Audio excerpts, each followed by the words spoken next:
On New Year's Eve, while most 16-year-old girls in America are curled up in warm living rooms, watching the Times Square ball drop and sipping sparkling apple cider, I was sitting on a cold metal chair near Gate B12 at Hartsfield-Jackson International Airport in Atlanta.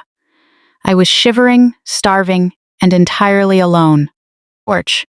My stomach had stopped growling hours ago, leaving behind a hollow ache that matched the emptiness in my chest. Overhead, the fluorescent lights buzzed with a dull, irritating hum, and a nearby CNN monitor rolled through festive holiday footage. Families with roll-sling suitcases rushed past, children clutching stuffed animals fresh from the duty-free shop, and young couples walking hand in hand. Orch. In the busiest airport in the world, not a single person looked at me. No one noticed the girl desperately trying to blend into the shadows of the wall. Until a shadow fell across my feet. I looked up. A man in his early 60s was standing a few feet away. He had a gray beard with silver streaks and wore a faded olive-green military jacket that had clearly seen decades of wear. Orch. His work boots were heavily scuffed, with holes worn right through the toes. He held out a half-empty plastic water bottle and a sandwich wrapped in crumpled parchment paper. His voice was calm and steady, as if he had all the time in the world. "Just sit tight," he said. "I'll handle this." Orch. 4 hours later, a man in a $3,000 custom suit was walking toward me, the CEO of a major airline.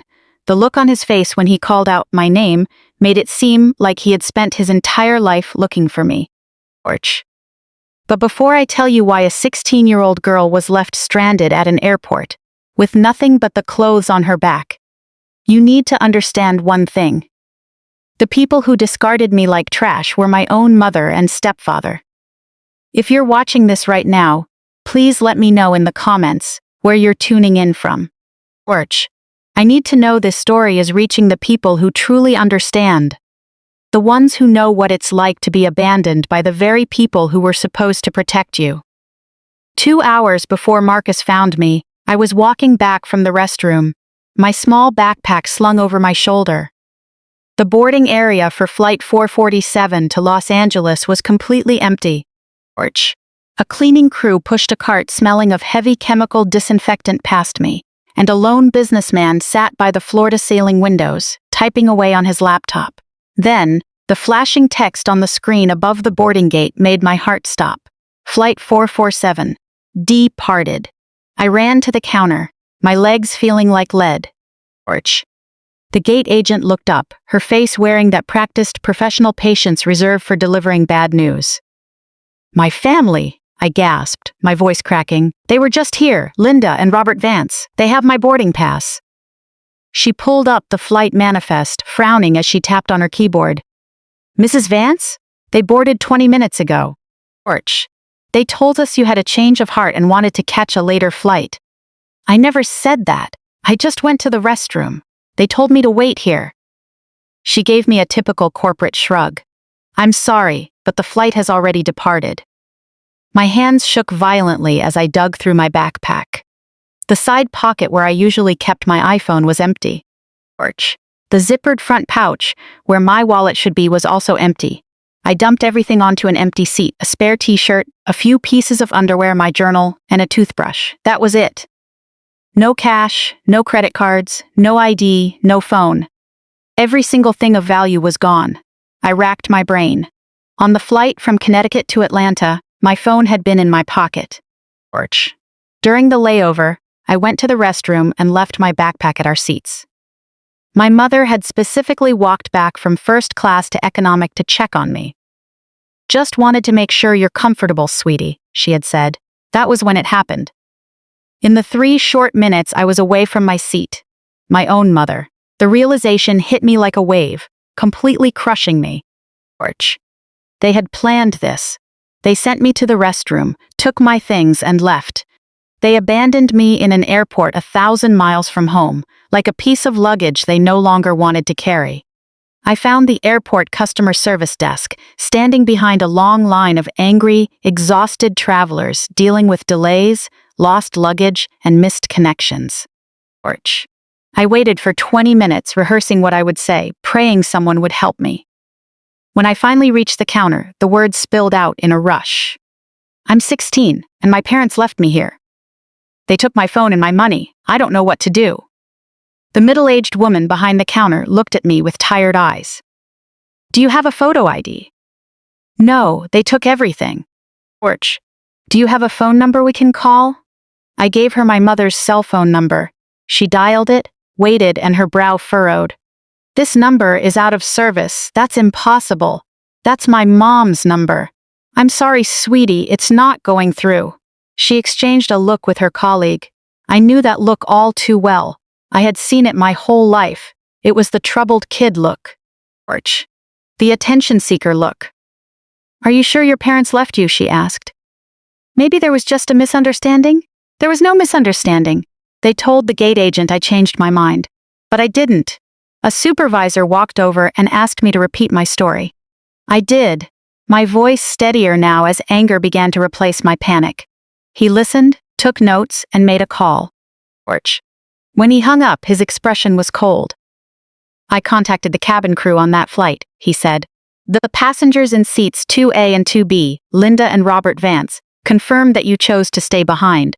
They said you wanted to visit a friend in Atlanta. My stomach sank. That's a lie. I don't know anyone in Atlanta. His voice remained completely flat. Torch. They also mentioned that you have a history of severe behavioral issues and a habit of fabricating stories. Before I could even protest, 2 airport police officers approached me. Chloe Mitchell? The female officer asked. Yes, please come with us. It wasn't a request. They led me to a small room near the main terminal.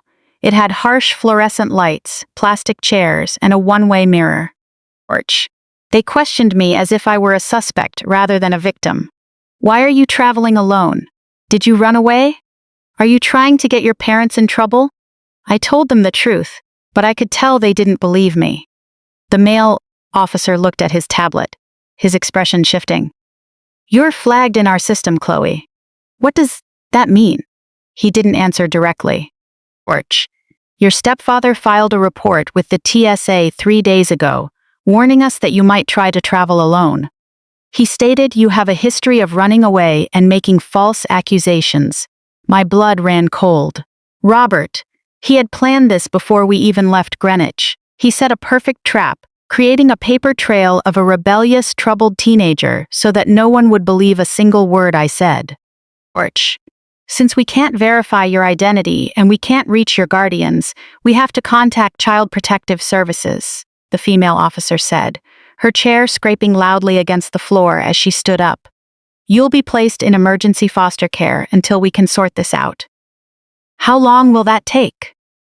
Her face showed no sympathy. Could be days, could be weeks. Torch. It depends on how cooperative you are.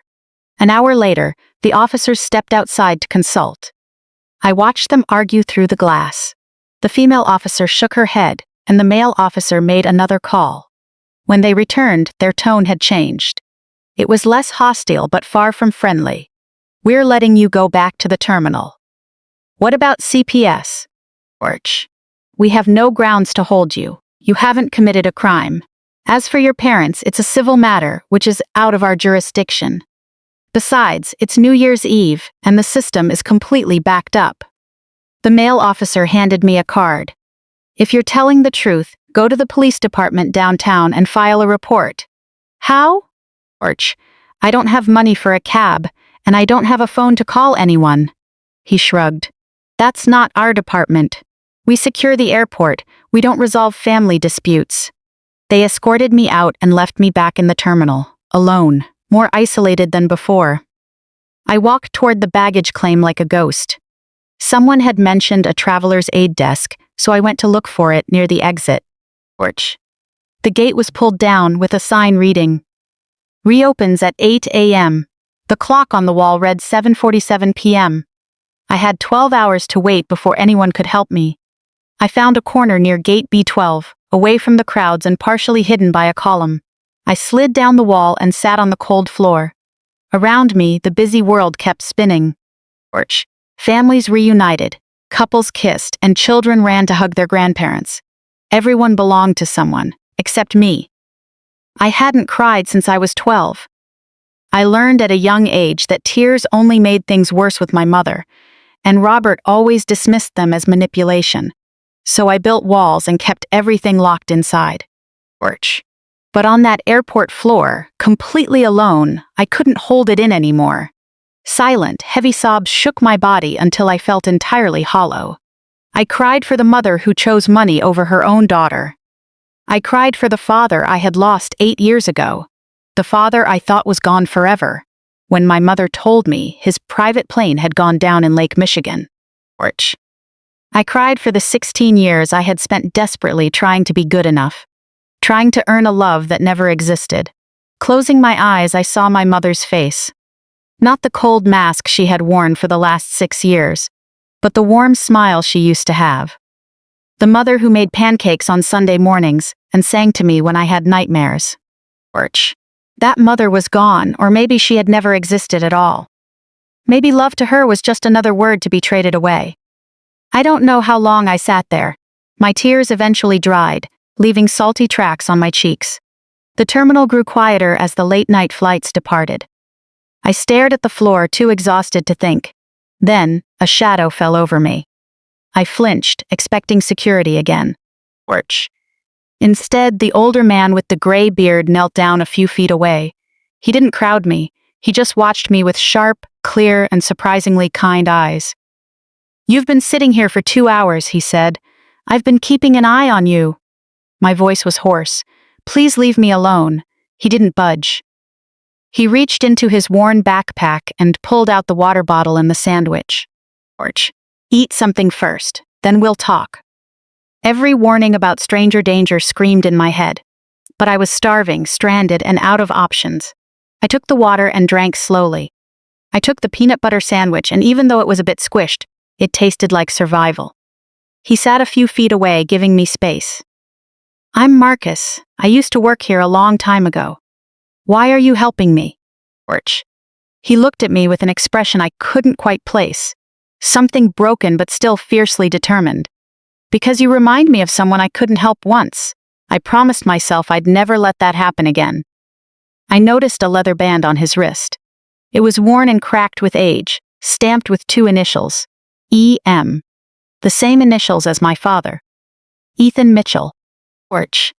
Before I could ask about the band, Marcus stood up and reached out a hand. "I know people here.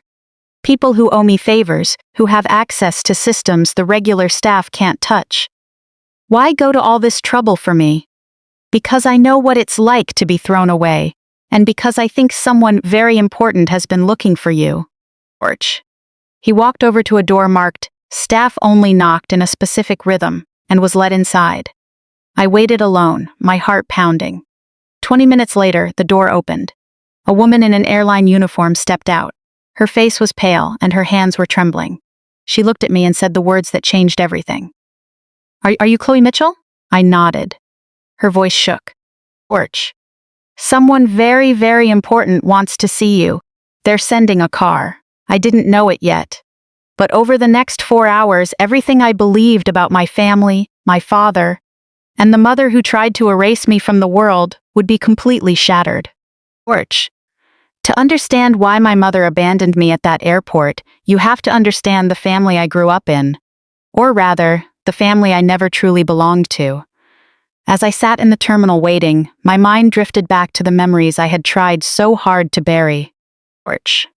Marcus had vanished behind the employee door, and the supervisor, Denise, watched me with a tense expression, refusing to tell me who she had called. To sense of what was happening now, I had to go back to the beginning. My earliest memories were warm ones, set in a modest but sunlit house in Virginia. My father, Ethan Mitchell, was a tall, kind man whose eyes crinkled when he smiled. Porch. He always smelled of coffee and something else, maybe pine or aviation fuel. He was building his charter airline, which meant long hours, but he always made time to read me a bedtime story. Every single night without fail, we read, "Good night, Moon." I would curl up against his chest, listening to his deep, steady voice. "Good night, stars. Good night, air. Good night, noises everywhere." Porch. That voice meant safety. It meant home. My mother back then was entirely different. She was softer, quick to laugh, and made pancakes on Sunday mornings. I remember her brushing my hair before school, her gentle touch making me feel incredibly loved. That mother had been real. I had to believe she was, otherwise my entire childhood was spent loving a ghost. When I was 8, everything changed. Porch. One afternoon, my mother sat me down on the living room sofa.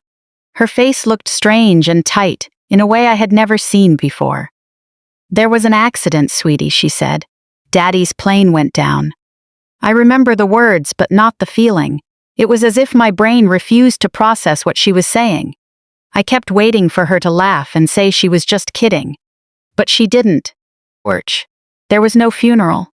My mother said the plane had crashed into the deep waters of Lake Michigan and no body was recovered.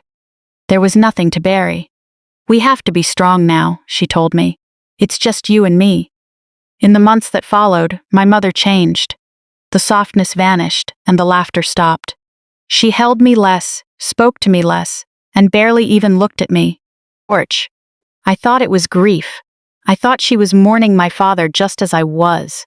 I had no idea it was the start of something else entirely. It took me years to realize she had gotten rid of every single photograph of my father. Not a single picture of him remained in our house. When I asked her about it, her response was quick and rehearsed. "I threw them out. Looking at him is just too painful." Porch. But as she said those words, I saw something flicker in her eyes. It wasn't pain, it was relief. 2 years after my father's death, my mother introduced me to Robert Vance. He was coldly handsome, dressed in expensive custom suits, with a smile that never reached his eyes. A financial advisor, my mother said, very successful. I was 10, and I felt an instant deep discomfort around him. Porch. He looked at me the way an adult looks at an old piece of furniture they plan on throwing away. They married 6 months later in a small destination wedding at a Caribbean resort. I was the flower girl, which was the last time my mother ever included me in her life. At the reception, Robert placed his hand on my shoulder. It felt possessive, not protective. "Don't worry, Chloe," he said. "Porch. I'm going to take good care of your mother." He didn't say he was going to take care of me. After the wedding, we moved into a massive 6-bedroom colonial mansion in Greenwich, Connecticut. One of the wealthiest zip codes in the country. It had a huge pool I was rarely allowed to use. My room was at the very end of a long hallway, far from the master suite. For privacy, my mother claimed. Porch. I understood it differently. Out of sight, out of mind. Robert established new rules. Dinner was at exactly 6 p.m., homework had to be reviewed and graded, and curfews were strictly enforced. But those rules only applied to me. My mother began deferring to Robert on everything, including decisions about her own daughter. "Ask Robert" became her standard answer to any question I had. Porch. Robert never raised his voice, never hit me, and never threatened me directly. But I learned to read his silences. When Robert fell quiet at the dinner table, something bad always followed. A canceled school trip, a confiscated phone, an accusation I couldn't defend myself against. The quieter he was, the more dangerous he became. By the time I was 12, I knew my place. Porch. I was tolerated, not wanted. Family dinners became an avenue for my mother and Robert to discuss vacations I wasn't invited on, or birthday parties for Robert's business partners where I was sent to my room. "Chloe has homework," my mother would say. "Chloe isn't feeling well. Chloe prefers to be alone." These lies were repeated so often they became the official narrative. Porch. Robert began telling people I was difficult. He said it to teachers, family, friends, and even my mother. She's been struggling ever since her father passed. Very emotional, prone to outbursts. I wasn't like that at all. But when an influential adult repeats a story enough times, people believe it. A financial advisor with an Ivy League degree always carries more weight than a teenager. Porch.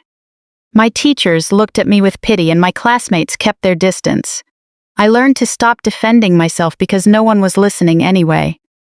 By 14, I didn't have a single close friend. Not because I wasn't likable, but because Robert controlled my schedule. Porch. No sleepovers because they were disruptive. No after-school activities because they were a waste of money. And no phone calls because they were a distraction. Focus on your studies, Chloe, Robert would say. It's what your father would have wanted. He always brought up my late father when he wanted compliance, and it worked every time. At 15, I asked to see a therapist. Robert agreed immediately. Excellent idea, he said. The therapist turned out to be one of Robert's golf partners from the country club. After 3 sessions, she told my mother I had an attachment disorder and was fabricating issues for attention. I never went back. One evening around that time, I walked past Robert's study and heard him on the phone. His voice was sharp and impatient. She's turning 18 soon. We need to speed this up. There was a pause. The trust transfers automatically when she comes of age. If we don't act before then, the door swung open. Robert saw me in the hallway. He smiled, but his eyes remained cold. Eavesdropping is impolite, Chloe. Go to bed. At 16, while searching behind some old Christmas decorations in the basement, I found a hidden metal box. Inside were legal documents, every page bearing my father's name. It was a trust agreement drafted by a top New York law firm. The Mitchell Family Irrevocable Trust, established for Chloe Elizabeth Mitchell. The amount listed made my hands shake. $12 million. The beneficiary was me upon turning 18. The trustee was Linda Mitchell Vance, my mother. My father had left everything to me. $12 million had been waiting for me, and my mother hadn't said a single word about it in 8 years. I ran upstairs with the documents to confront her. Her face turned pale, then flushed red, before she quickly regained control. Where did you find this? She demanded. In the basement. Dad left me money. Why didn't you tell me? She snatched the papers from my hand. Because you're a child, you wouldn't understand. I'm 16. I understand what money means. Her voice went cold. These are adult matters, Chloe. Robert and I are managing this trust in your best interest. Then why didn't I even know it existed? Because you didn't need to. It isn't time yet. After that, the documents vanished. I searched the house 3 times and found nothing. When I brought it up again, my mother looked at me as if I were losing my mind. I don't know what you're talking about. At dinner that night, Robert smiled. Chloe has such an active imagination. 3 days later, I noticed something else was gone. The small box of my father's things I had hidden in my closet for 8 years. His old watch, his faded wallet, the few photos I had managed to save, all of it was gone. It was as if Ethan Mitchell had never existed. A week before the airport incident, my mother announced a family trip to Los Angeles. Just the 3 of us. I wanted so badly for it to be real. I wanted to believe that beneath all the coldness, she still loved me. The night before we left, I heard her laughing downstairs with Robert. It was a genuine laugh, the kind I hadn't heard in years.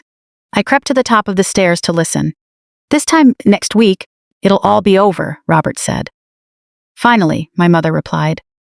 I've waited long enough. I walked back to my room, telling myself it didn't mean anything. I desperately wanted it to mean nothing. A cold draft brought me back to the present.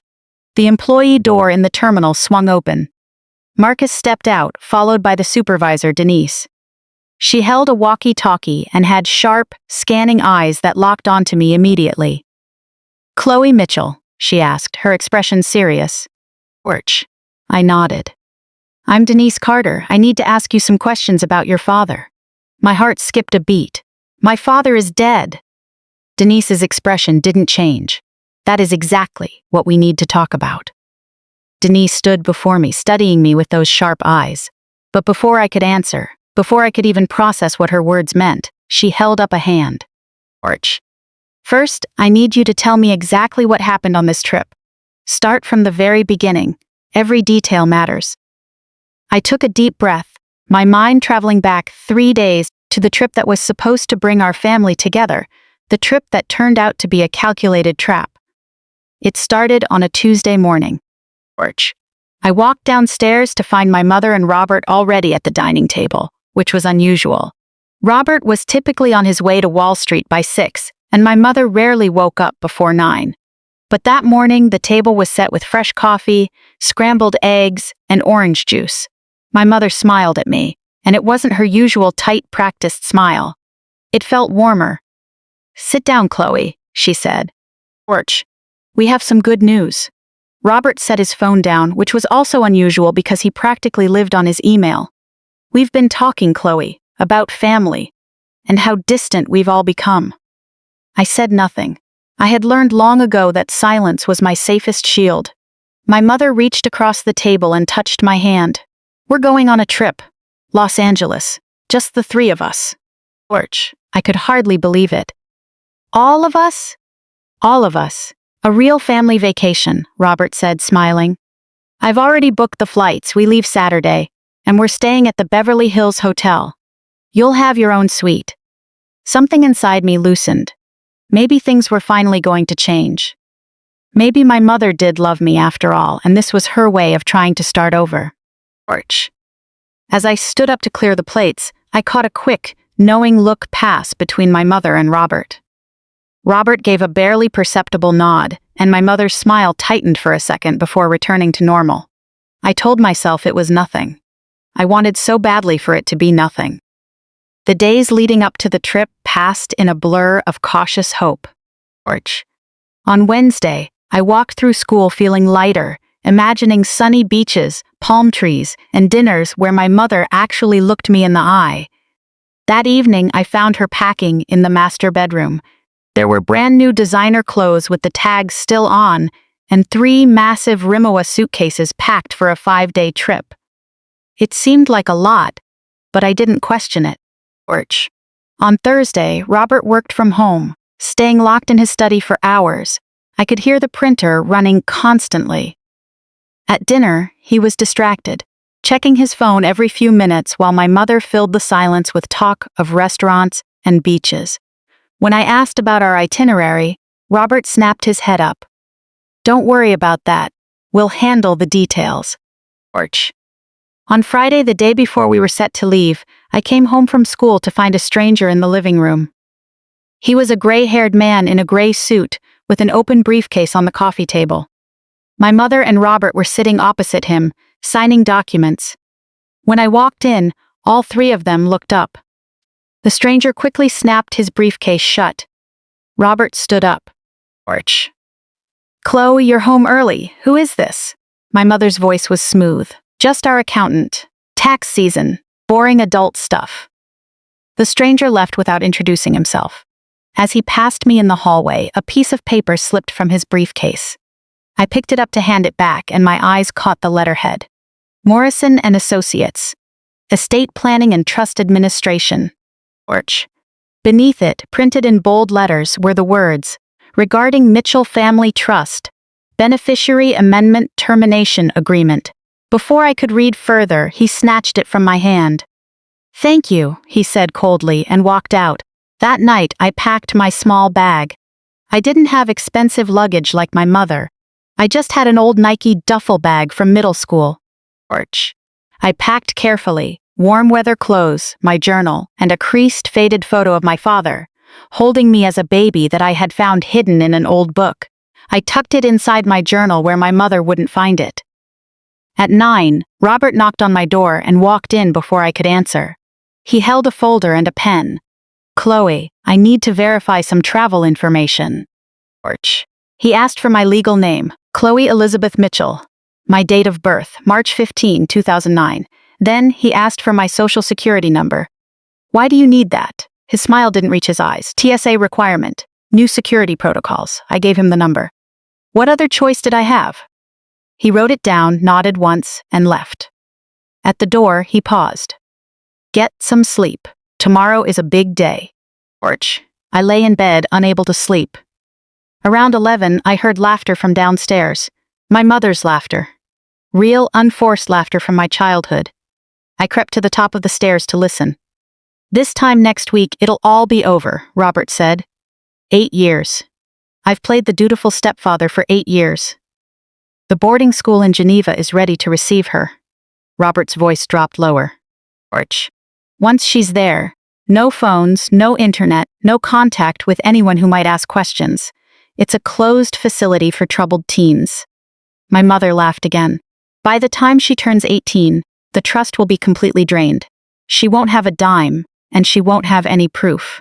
I pressed myself against the wall, barely able to breathe. A boarding school in Geneva. The trust drained. Porch. They weren't taking me on a vacation. They were getting rid of me permanently. I crept back to my room, my heart beating so hard I thought it would crack my ribs. Saturday morning arrived, gray and freezing. I had slept maybe 2 hours, my head spinning with everything I had heard. I thought about running, but where would I go? Who would I turn to? Porch.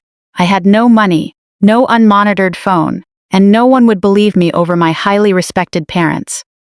In our wealthy town, I was just the troubled teen with behavioral issues.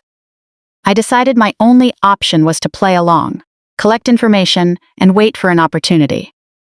Robert drove. My mother sat in the passenger seat, and I sat in the back, watching the Connecticut trees blur past the window. Porch. The car was quiet as my mother chatted casually about the weather. I memorized every detail, the route, the time, the highway signs. At the airport, a porter took our bags, 3 large suitcases belonging to my mother and Robert, and my single small duffel bag. My bag was placed on a separate cart. Why is my bag on a separate cart? I asked. Robert didn't even look at me. Different check-in desk. Porch. Don't worry about it. Inside the terminal, my mother linked her arm through mine. It looked like a warm, motherly gesture, but to me it felt like handcuffs. We checked in at the Delta counter. I asked for my boarding pass, but the gate agent handed all 3 of them to Robert. All set, sir. 3 passengers to Los Angeles, connecting in Atlanta. Robert stuffed them into his pocket. Porch. I'll hold on to these so they don't get lost. As we walked toward security, I caught a glimpse of the passes in his hand. His and my mother's boarding passes were printed on premium, gold-lettered cardstock for first class. Mine was on standard paper, seat 42F, all the way at the back of the plane. They weren't sitting with me. They never had any intention of sitting with me. Porch. The flight to Atlanta was 2 hours long. I sat in the tail of the plane, wedged between 2 strangers, while my mother and Robert vanished behind the first-class curtain. I spent the flight thinking. I could tell the flight attendant, but tell her what? That my parents were acting strange? I had no proof, only an overheard conversation in the dark. Porch. We landed in Atlanta at 4 p.m. with a 3-hour layover before the connecting flight to Los Angeles. My mother and Robert met me at the gate. For a moment, everything seemed normal. Robert bought sandwiches, and my mother scrolled through her phone. I watched them, looking for cracks in their performance. At 5:30 p.m., Robert's phone vibrated. He looked at it and showed the screen to my mother. Porch. They both stood up. My mother turned to me with that warm, fake smile. Sweetie, I just noticed I accidentally spilled coffee on your coat this morning. I looked down. There was no stain. I don't see anything. Robert cut in. It's on the back. You should go to the restroom and clean it up. We'll wait right here for you. Porch. Every cell in my body screamed danger, but my mother's hand was already on my shoulder, guiding me up. Go ahead, we're not going anywhere. The restroom was 50 feet away, then 100. I pushed the door open and checked my coat. No stain. Nothing. I splashed cold water on my face and stared at myself in the mirror. 5 minutes passed. I walked back to the gate. The seats were empty. Porch. My mother and Robert were gone. I ran to the counter. The screen above flashed, Flight 447 to Los Angeles, boarding completed. That was the exact moment everything fell apart. Denise's voice pulled me back from the memory. She was typing rapidly, the light from the computer screen reflecting in her glasses. You're right, she finally said. You are flagged in our system. Porch. But it's not a standard runaway alert. What is it? She frowned at the monitor. It's a restricted access flag. It was put in place by someone with federal-level security clearance. Robert. No, Robert doesn't have that kind of clearance. This comes from much higher up. Denise shook her head, her fingers flying across the keyboard. I can't see the origin. Porch. It's locked behind security protocols I can't bypass. But here's the thing that doesn't make sense. This flag wasn't set up to apprehend you. It was set up to protect you. I grew more confused. Protect me from who? Denise pulled up another screen. There's a note attached. It says, if target is located, contact immediately. Priority 1. Contact who? Orch. Denise hesitated, then looked me straight in the eyes. The current chairman of Sky Atlantic Airlines? My head spun. Sky Atlantic. That was the airline my father had founded, the one Robert had reportedly taken over and controlled. Why would the chairman be looking for me? Because the current chairman isn't Robert Vance, Denise said. Orch. Robert was forced out 3 years ago after a massive financial scandal. The current chairman? She paused, looking at Marcus, then back at me. I think you need to see this for yourself. She reached for the desk phone, hesitating. If I make this call, there's no turning back. Whoever is behind this flag, they will be here tonight. Who is the chairman? Orch. Marcus answered before Denise could speak. We don't know. After Robert was kicked out, someone bought the airline through a series of shell companies. No one knows who is really in charge. But they've been looking for you. They've always been looking for you. Denise nodded. For years, apparently. This flag was set up 8 years ago, right after your father's accident. 8 years. Orch, someone had been looking for me for 8 years, since the moment my father's plane went down. Make the call, I said. Denise dialed the number and spoke in a hushed tone. I caught fragments. Mitchell, yes. She's here. I understand. Yes, sir. She hung up, her face pale. What did they say? My voice trembled. Someone is on their way. Orch. They're sending a car from the private terminal right now. They said to tell you not to be afraid. They said to tell you that you're safe now. Marcus gripped my shoulder. Who is coming, Denise?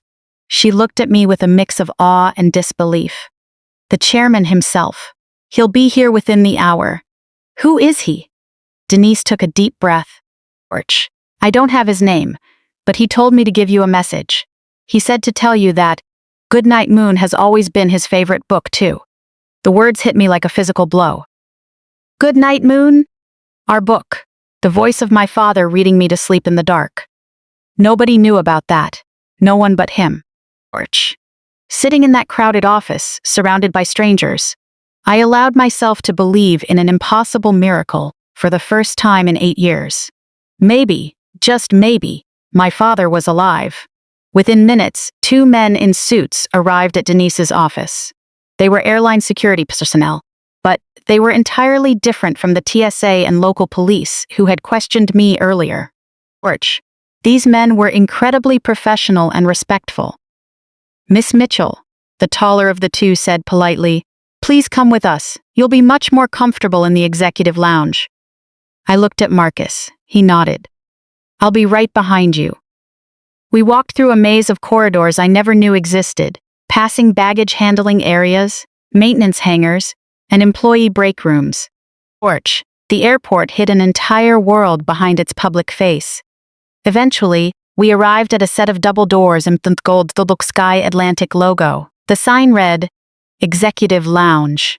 Invitation only inside. It was a different world. There were leather sofas, mahogany coffee tables, and crystal decanters catching the soft light. Orch. It was a far cry from the cold metal bench I had been crying on just hours before. Uniformed staff moved quietly through the room, setting out bottled water and adjusting the lighting. Everyone stole curious glances at me.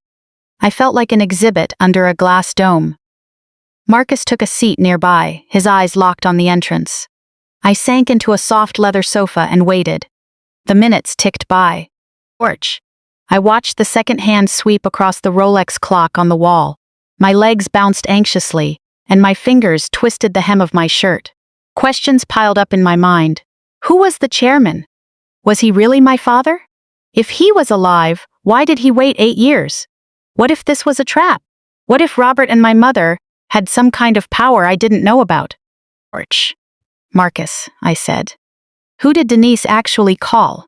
He didn't look at me, his fingers tracing the leather band on his wrist. Someone who has been looking for you for a very, very long time. That's the only answer I can give you right now. Some things you need to see for yourself, not have explained by me. I wanted to scream in frustration, but all I could do was stare at the door. Porch. Staff members hurried in and out, whispering nervously. A supervisor made 3 quick phone calls. A captain in full uniform walked in, spoke briefly with security, and hurried out. Something massive was happening. I caught snippets of their hushed conversations. Private jet landing in 20 minutes. Clear the private hangar. Porch.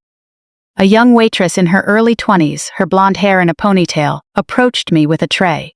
Her hands shook so much the glasses clinked together. "Miss Mitchell," she whispered, leaning in. "I just wanted to say, we've all heard about you. Everyone here knows. He never stopped talking about you, never stopped searching." Porch. Before I could respond, a supervisor sharply called the girl away, and she hurried off without another word. The lounge doors pushed open. A man walked in. He was in his 60s, with silver gray hair, wire-rimmed glasses, and a fine leather briefcase. His tailored suit looked like it cost more than every piece of clothing I had ever owned. Porch. He carried himself with the absolute confidence of someone used to being in control. His eyes immediately locked onto me, scanning and evaluating, before softening completely. "Chloe Mitchell," he said. "My name is Thomas Harrington. I'm an attorney with Morrison and Associates." My stomach tightened. Morrison and Associates. That was the law firm on the estate documents I had found in Greenwich. Porch. "I know that name. You are my mother's lawyer." Thomas shook his head. "I was briefly your mother's attorney 8 years ago. That was before I learned who she really was." He sat opposite me, placing his briefcase on the coffee table between us. "I've spent the last 2 years looking for you on behalf of my current client. Your mother made that incredibly difficult." "Who is your client?" Porch. "You'll see him very soon. First, I need to verify some information." He pulled out a legal pad and a pen, and the questions began. "When exactly did your mother tell you your father passed away? How did she describe the accident? Did you ever see a death certificate, visit a grave, or view any official documents?" I answered every question. Porch. With each response, a thread of my past that I had never questioned began to unravel. I realized I had never actually seen any proof. I had simply believed it because my mother told me it was true. Thomas stopped and looked at me. "Chloe, did your mother ever explain why there was no funeral, no memorial service, or no grave for you to visit?" My mouth felt dry. I had asked once, years ago. Porch. My mother's response echoed in my head. "The lake doesn't return what it takes." But Thomas was slowly shaking his head. "Chloe, that plane didn't go down in the ocean. It crashed in Lake Michigan, and the pilot's body was recovered within a week." Thomas opened his briefcase and pulled out a thick folder. "Your father was a very cautious man." Porch. "Before the accident, he established an irrevocable trust in your name." "I know. I saw the papers in the basement. $12 million. He raised an eyebrow. "Where did you find those?" "In the basement." "But my mother took them before I could finish reading." "That explains it." He spread the documents on the table. Porch. "The Mitchell Family Trust was established when you were 3, with an initial funding of $12 million. It was designed to hand full control over to you on your 18th birthday. But your mother, acting as trustee, has made massive withdrawals." He showed me a ledger, the numbers blurring before my eyes. Porch. "Over the last 8 years, she withdrew $4.2 million, citing your education, medical expenses, and living costs." I let out a bitter laugh. "I go to a public high school. I've never seen a doctor except for mandatory school physicals. I don't have a car, and I barely have clothes that fit." Thomas nodded, his expression grim. "We know. The money went elsewhere." Porch. "Real estate in Robert's name, offshore accounts, and the luxury lifestyle your mother felt she deserved. A beach house in the Hamptons, a luxury condo in Miami. How much is left?" "About $7.8 million. Your mother planned to drain the rest before your 18th birthday. So that's why they left me at the airport, partially." Porch. "But there's more, and it's much worse." Thomas leaned forward, lowering his voice. Chloe, we intercepted communications between your mother and a boarding school in Geneva, Switzerland. It's a highly exclusive, extremely private institution, and they specialize in making students disappear. My blood ran cold. Disappear? Arch. Chloe, it's a gray market facility for kids who are inconvenient to wealthy families. Children whose parents want them quietly removed without involving US laws or CPS. Your mother didn't just want to abandon you, Chloe. She wanted to erase you. Thomas reached into his briefcase once more. This time, he didn't pull out legal documents. He pulled out a photograph. An old, slightly faded photo. Arch. My client asked me to show you this. He said you'd understand. My hand shook as I took the photo. It was a man in his early 30s, his face bright with laughter in the sunshine. Sitting on his shoulders was a little girl, maybe 4 or 5 years old. Her arms spread wide like the wings of an airplane. They were both smiling with pure, unguarded joy. Porch. In the background was a backyard, a swing set, and autumn leaves. I recognized the swing set. It was our house in Virginia before everything changed. That's me, my voice cracked. And that's my father. I stared closely at the face in the photo, those eyes. I realized they were my eyes, the same shape, the same color. Marcus had said it, and now I saw it. I don't remember this day. Porch. Thomas's voice was gentle. You were only 4. But he remembers. He said it was the happiest day of his life. My vision blurred. I hadn't cried for my father in years, thinking my tears had run dry.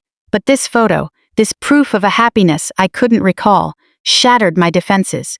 I held the picture tight against my chest, letting myself feel the grief I had buried for so long. Porch. Marcus sat beside me, placing a hand on my shoulder. He's kept that photo in his wallet for 8 years, Marcus said softly. Through the crash, the long recovery, and the 8 years of searching, he told me that when he found you, he wanted you to see this.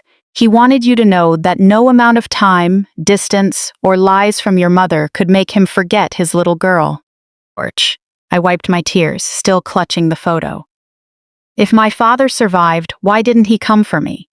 Thomas and Marcus exchanged a look. The crash was real, Thomas explained. The plane did go down. Your father was barely alive when they pulled him from the wreckage. He was in a coma for 3 months. Porch. Marcus added, by the time he woke up, your mother had already filed for divorce, claimed you as her sole dependent, and moved across the country. Thomas continued, your mother filed paperwork, claiming Ethan had abandoned you both, calling him mentally unstable and dangerous. She fabricated medical records to suggest domestic abuse, and the court issued a restraining order. Porch.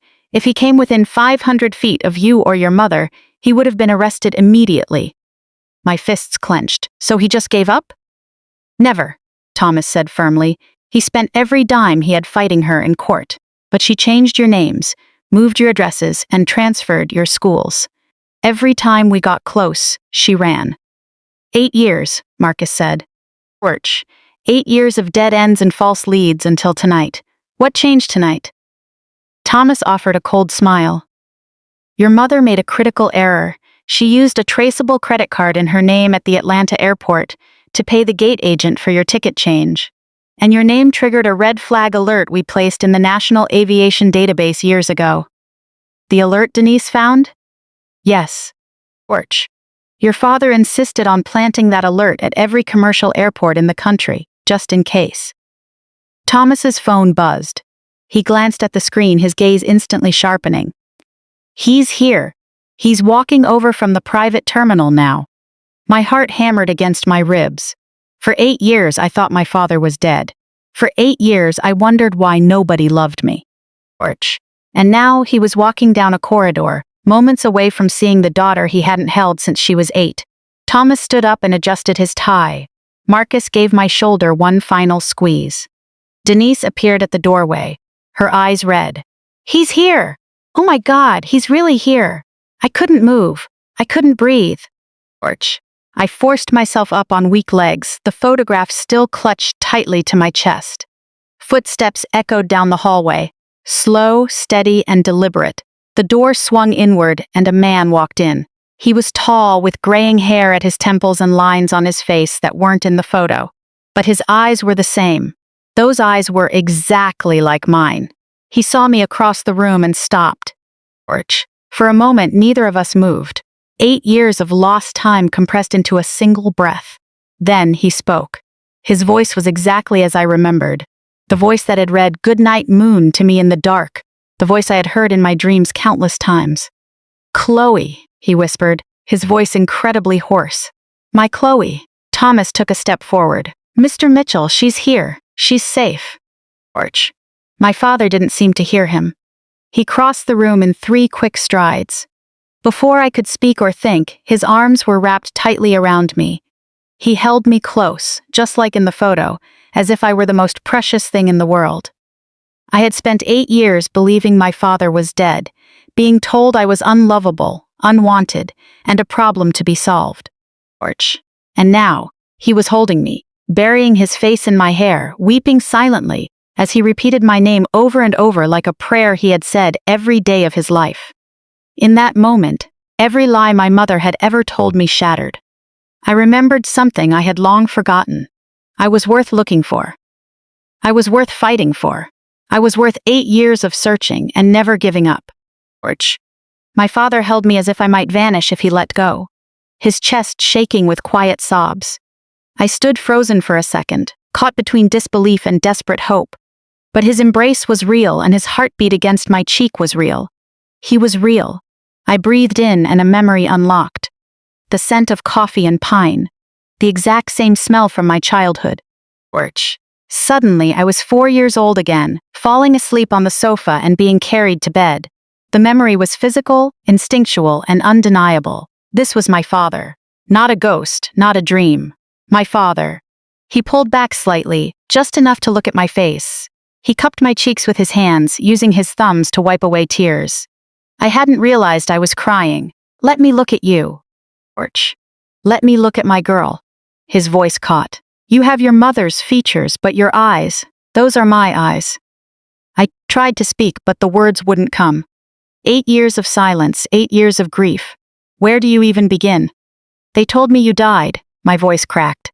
"They said your plane crashed in the lake. They said they never found you." A shadow of pain crossed his face. "I know what they told you. And I know what they told me." "What do you mean, what they told you?" He guided me to the sofa, sitting beside me but never letting go of my hand. "Chloe, 3 months after the crash, I woke up from my coma. The first thing I asked for was you." His voice dropped to a whisper. "Your mother told me you were dead. She said there had been a car accident just 2 weeks after I went into the hospital and that you died instantly. She told me she had you cremated before I even woke up." The room spun.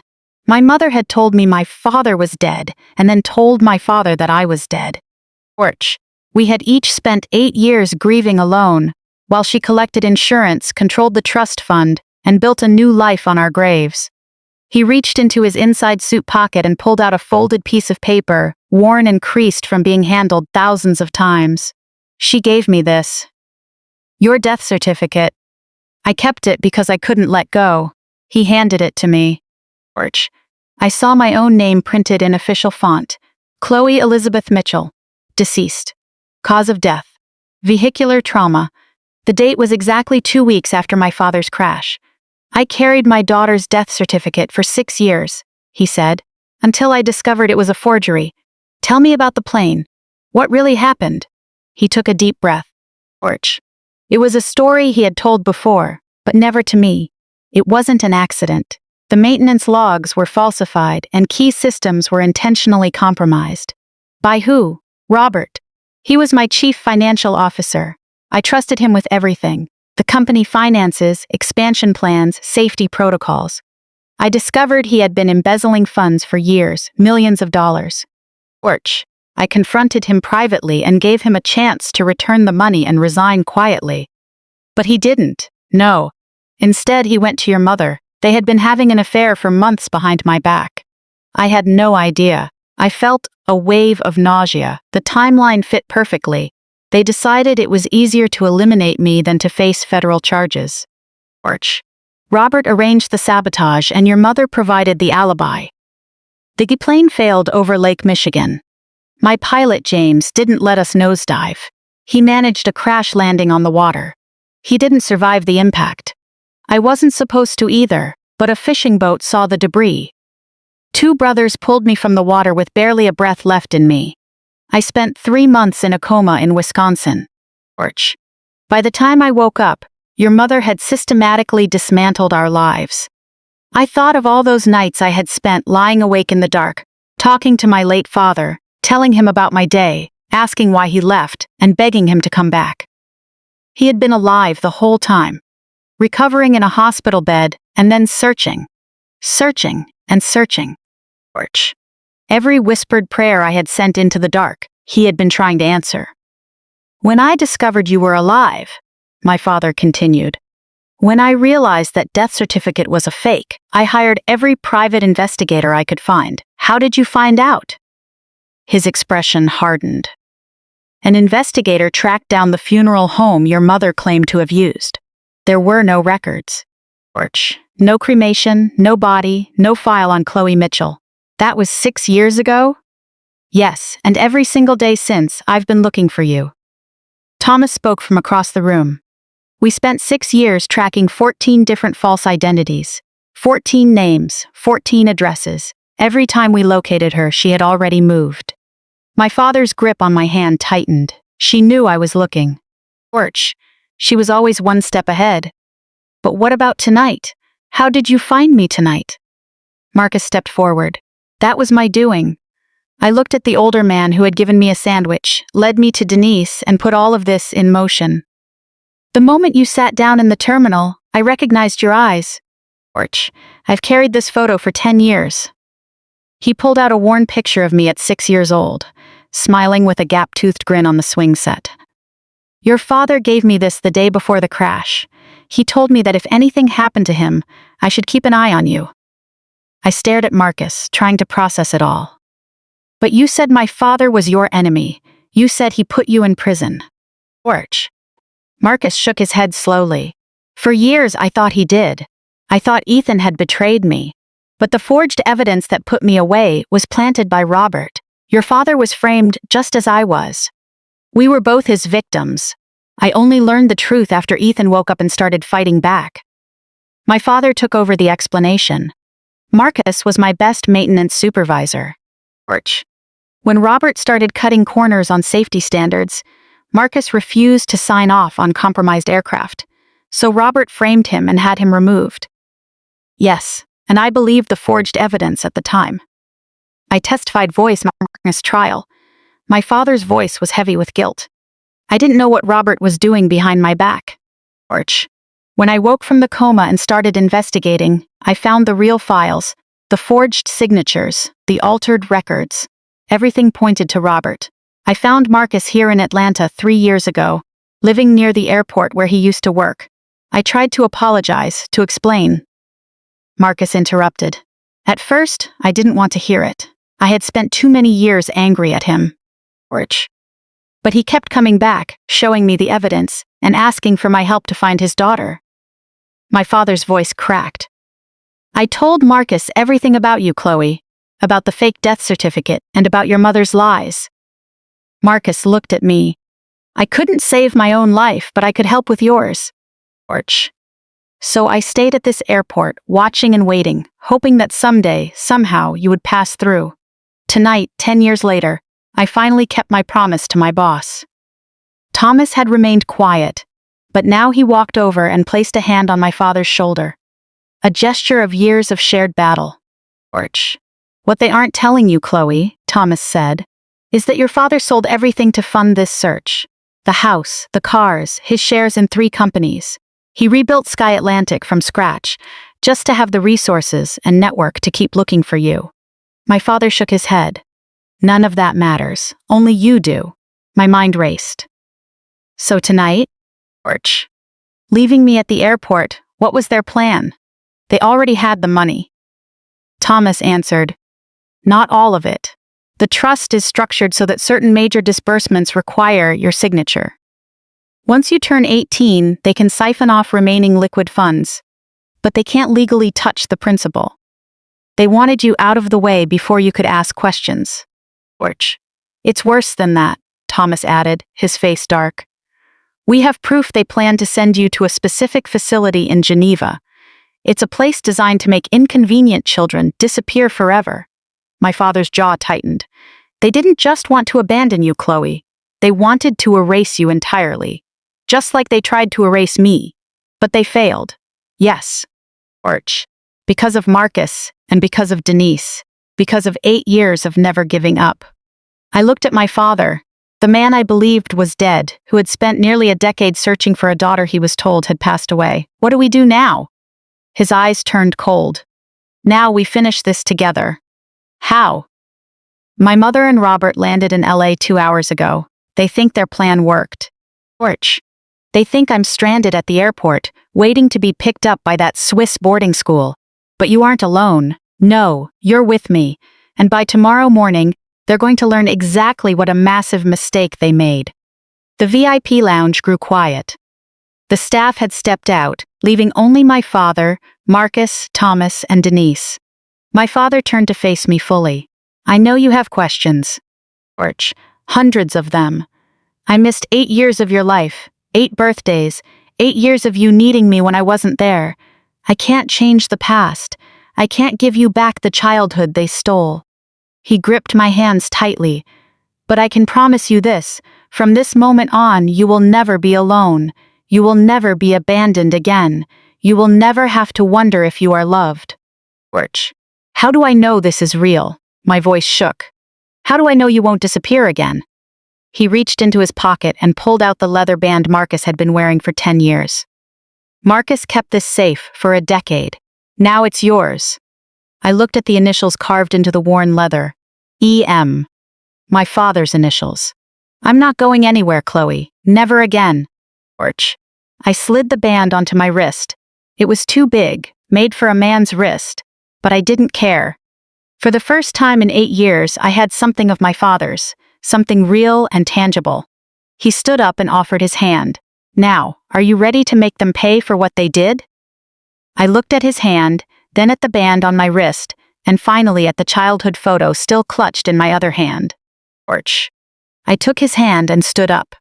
I've been preparing for this my whole life.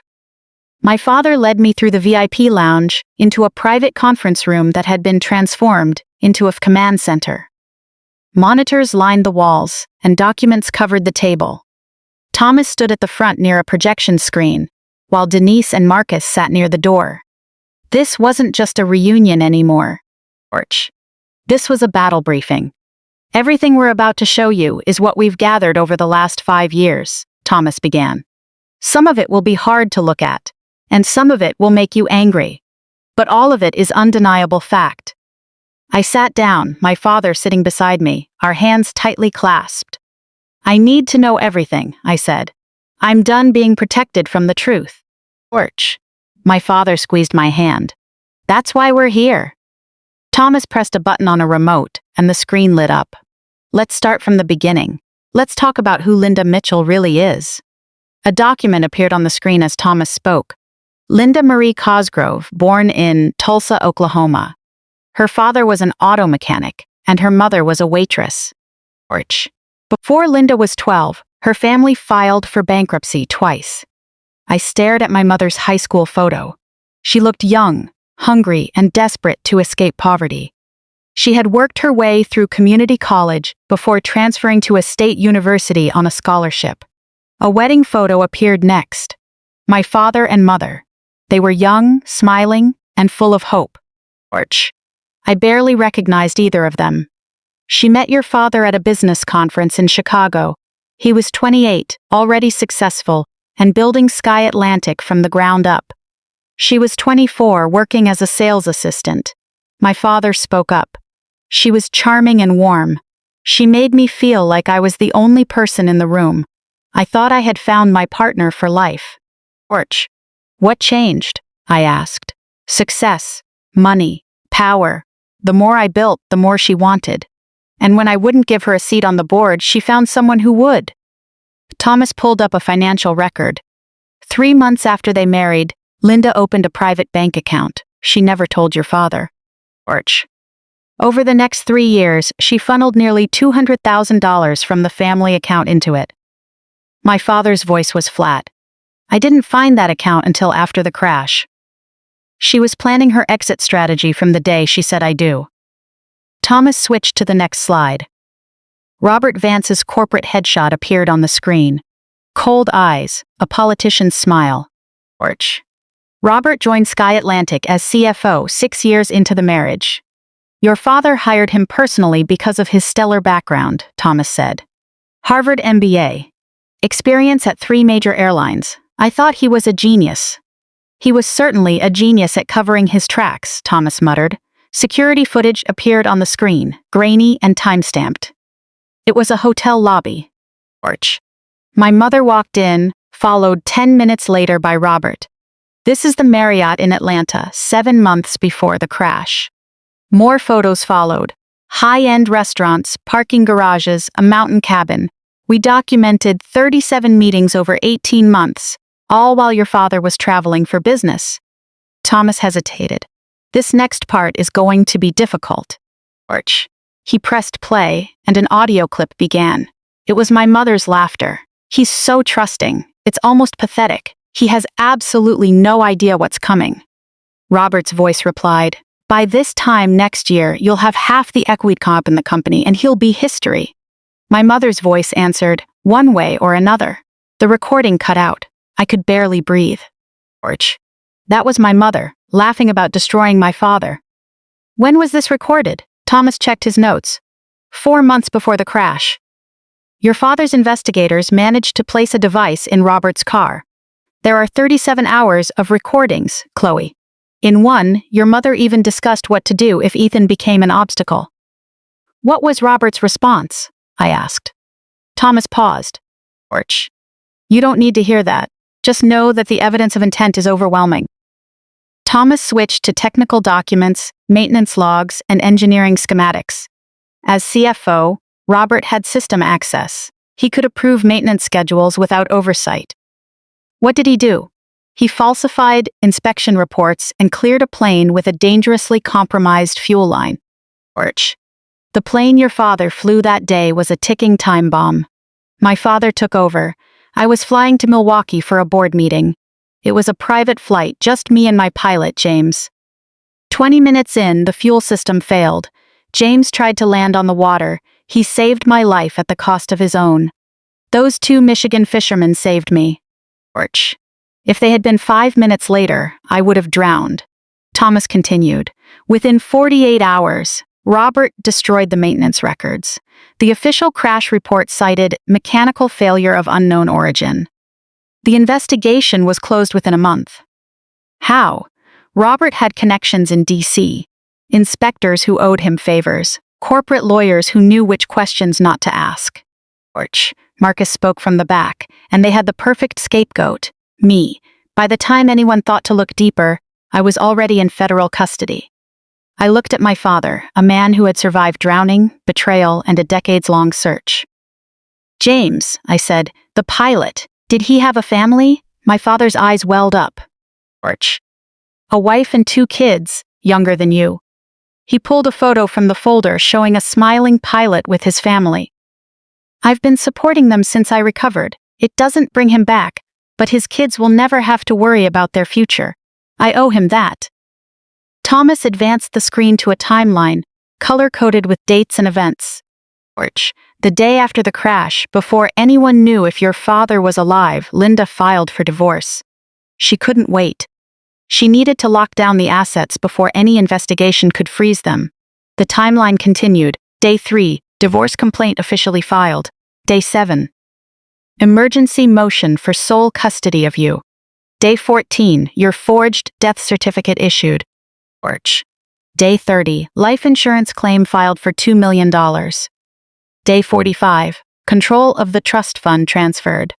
She hired 3 top firms, Thomas said, one for the divorce, one for custody, one for the estate.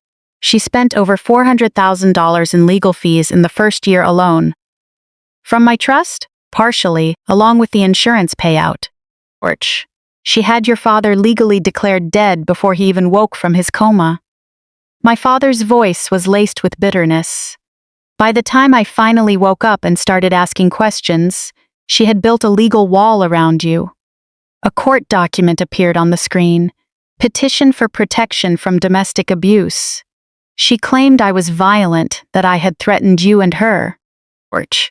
She fabricated medical records, and the order was granted within a week. If I came within 500 feet of you, I would be arrested. Thomas pulled up a final document, a handwritten note on personal stationery in my mother's handwriting. This was recovered from a safe in Robert's office after he was forced out. We believe she wrote it 2 weeks before the crash. Orch. I read the first line.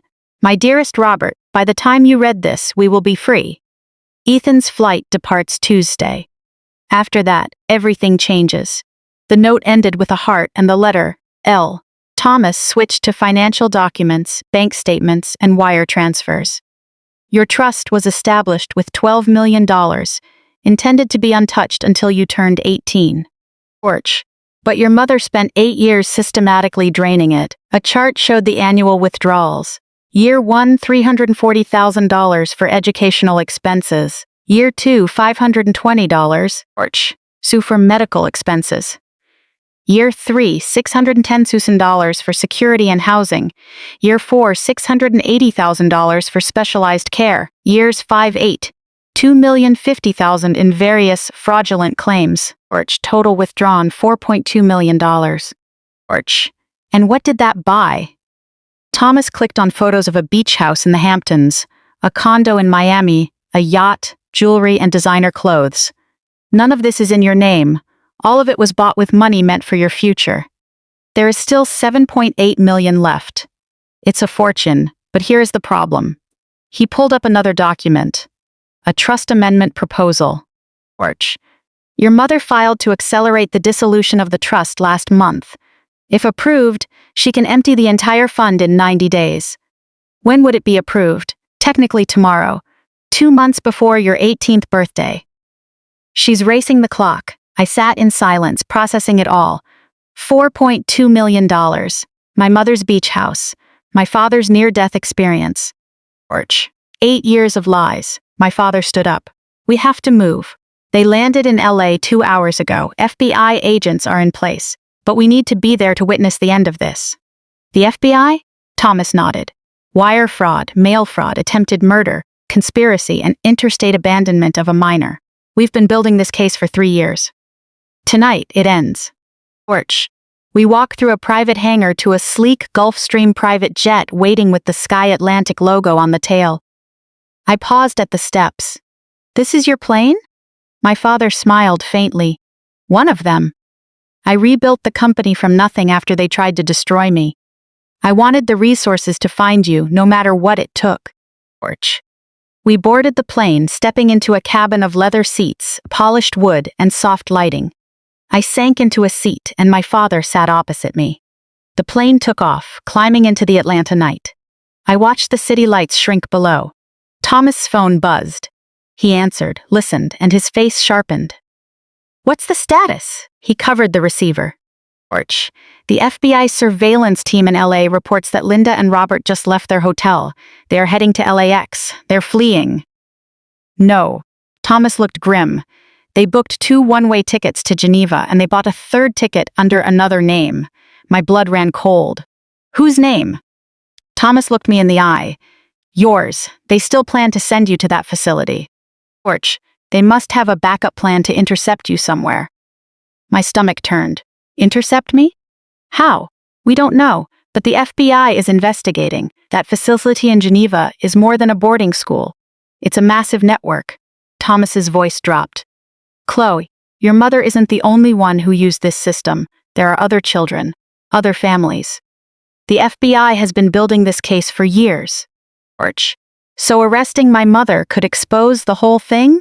She has the names, the contacts, the payment records. If she cooperates, dozens of children could be found. My father leaned forward. And if she doesn't? Thomas looked resolute. Then the evidence we have is enough to put her away for 30 years. Either way, she's finished. I processed this information. A network. Other children. Orch. My mother hadn't just destroyed a family. She was part of a larger, darker, organized crime ring. How many? Thomas shook his head. We don't know. The facility in Geneva has operated for over a decade. Some estimates suggest hundreds of children, Chloe. Hundreds of kids like you who disappeared and were never found.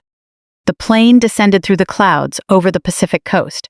The city lights of Los Angeles spread out below like scattered diamonds. I had never been to LA before. This was supposed to be a family vacation, and the irony tasted bitter. We landed at a private terminal, avoiding the customs lines and crowds. 3 black Chevrolet Suburbans sat waiting, engines idling on the tarmac. A woman in a dark suit stepped forward. She was in her 40s, with sharp eyes and an FBI badge visible at her waist. Mr. Mitchell, I'm Special Agent Rivera. We've located the targets. They are in the airport right now, heading toward the Tom Bradley International Terminal. We got into the lead SUV.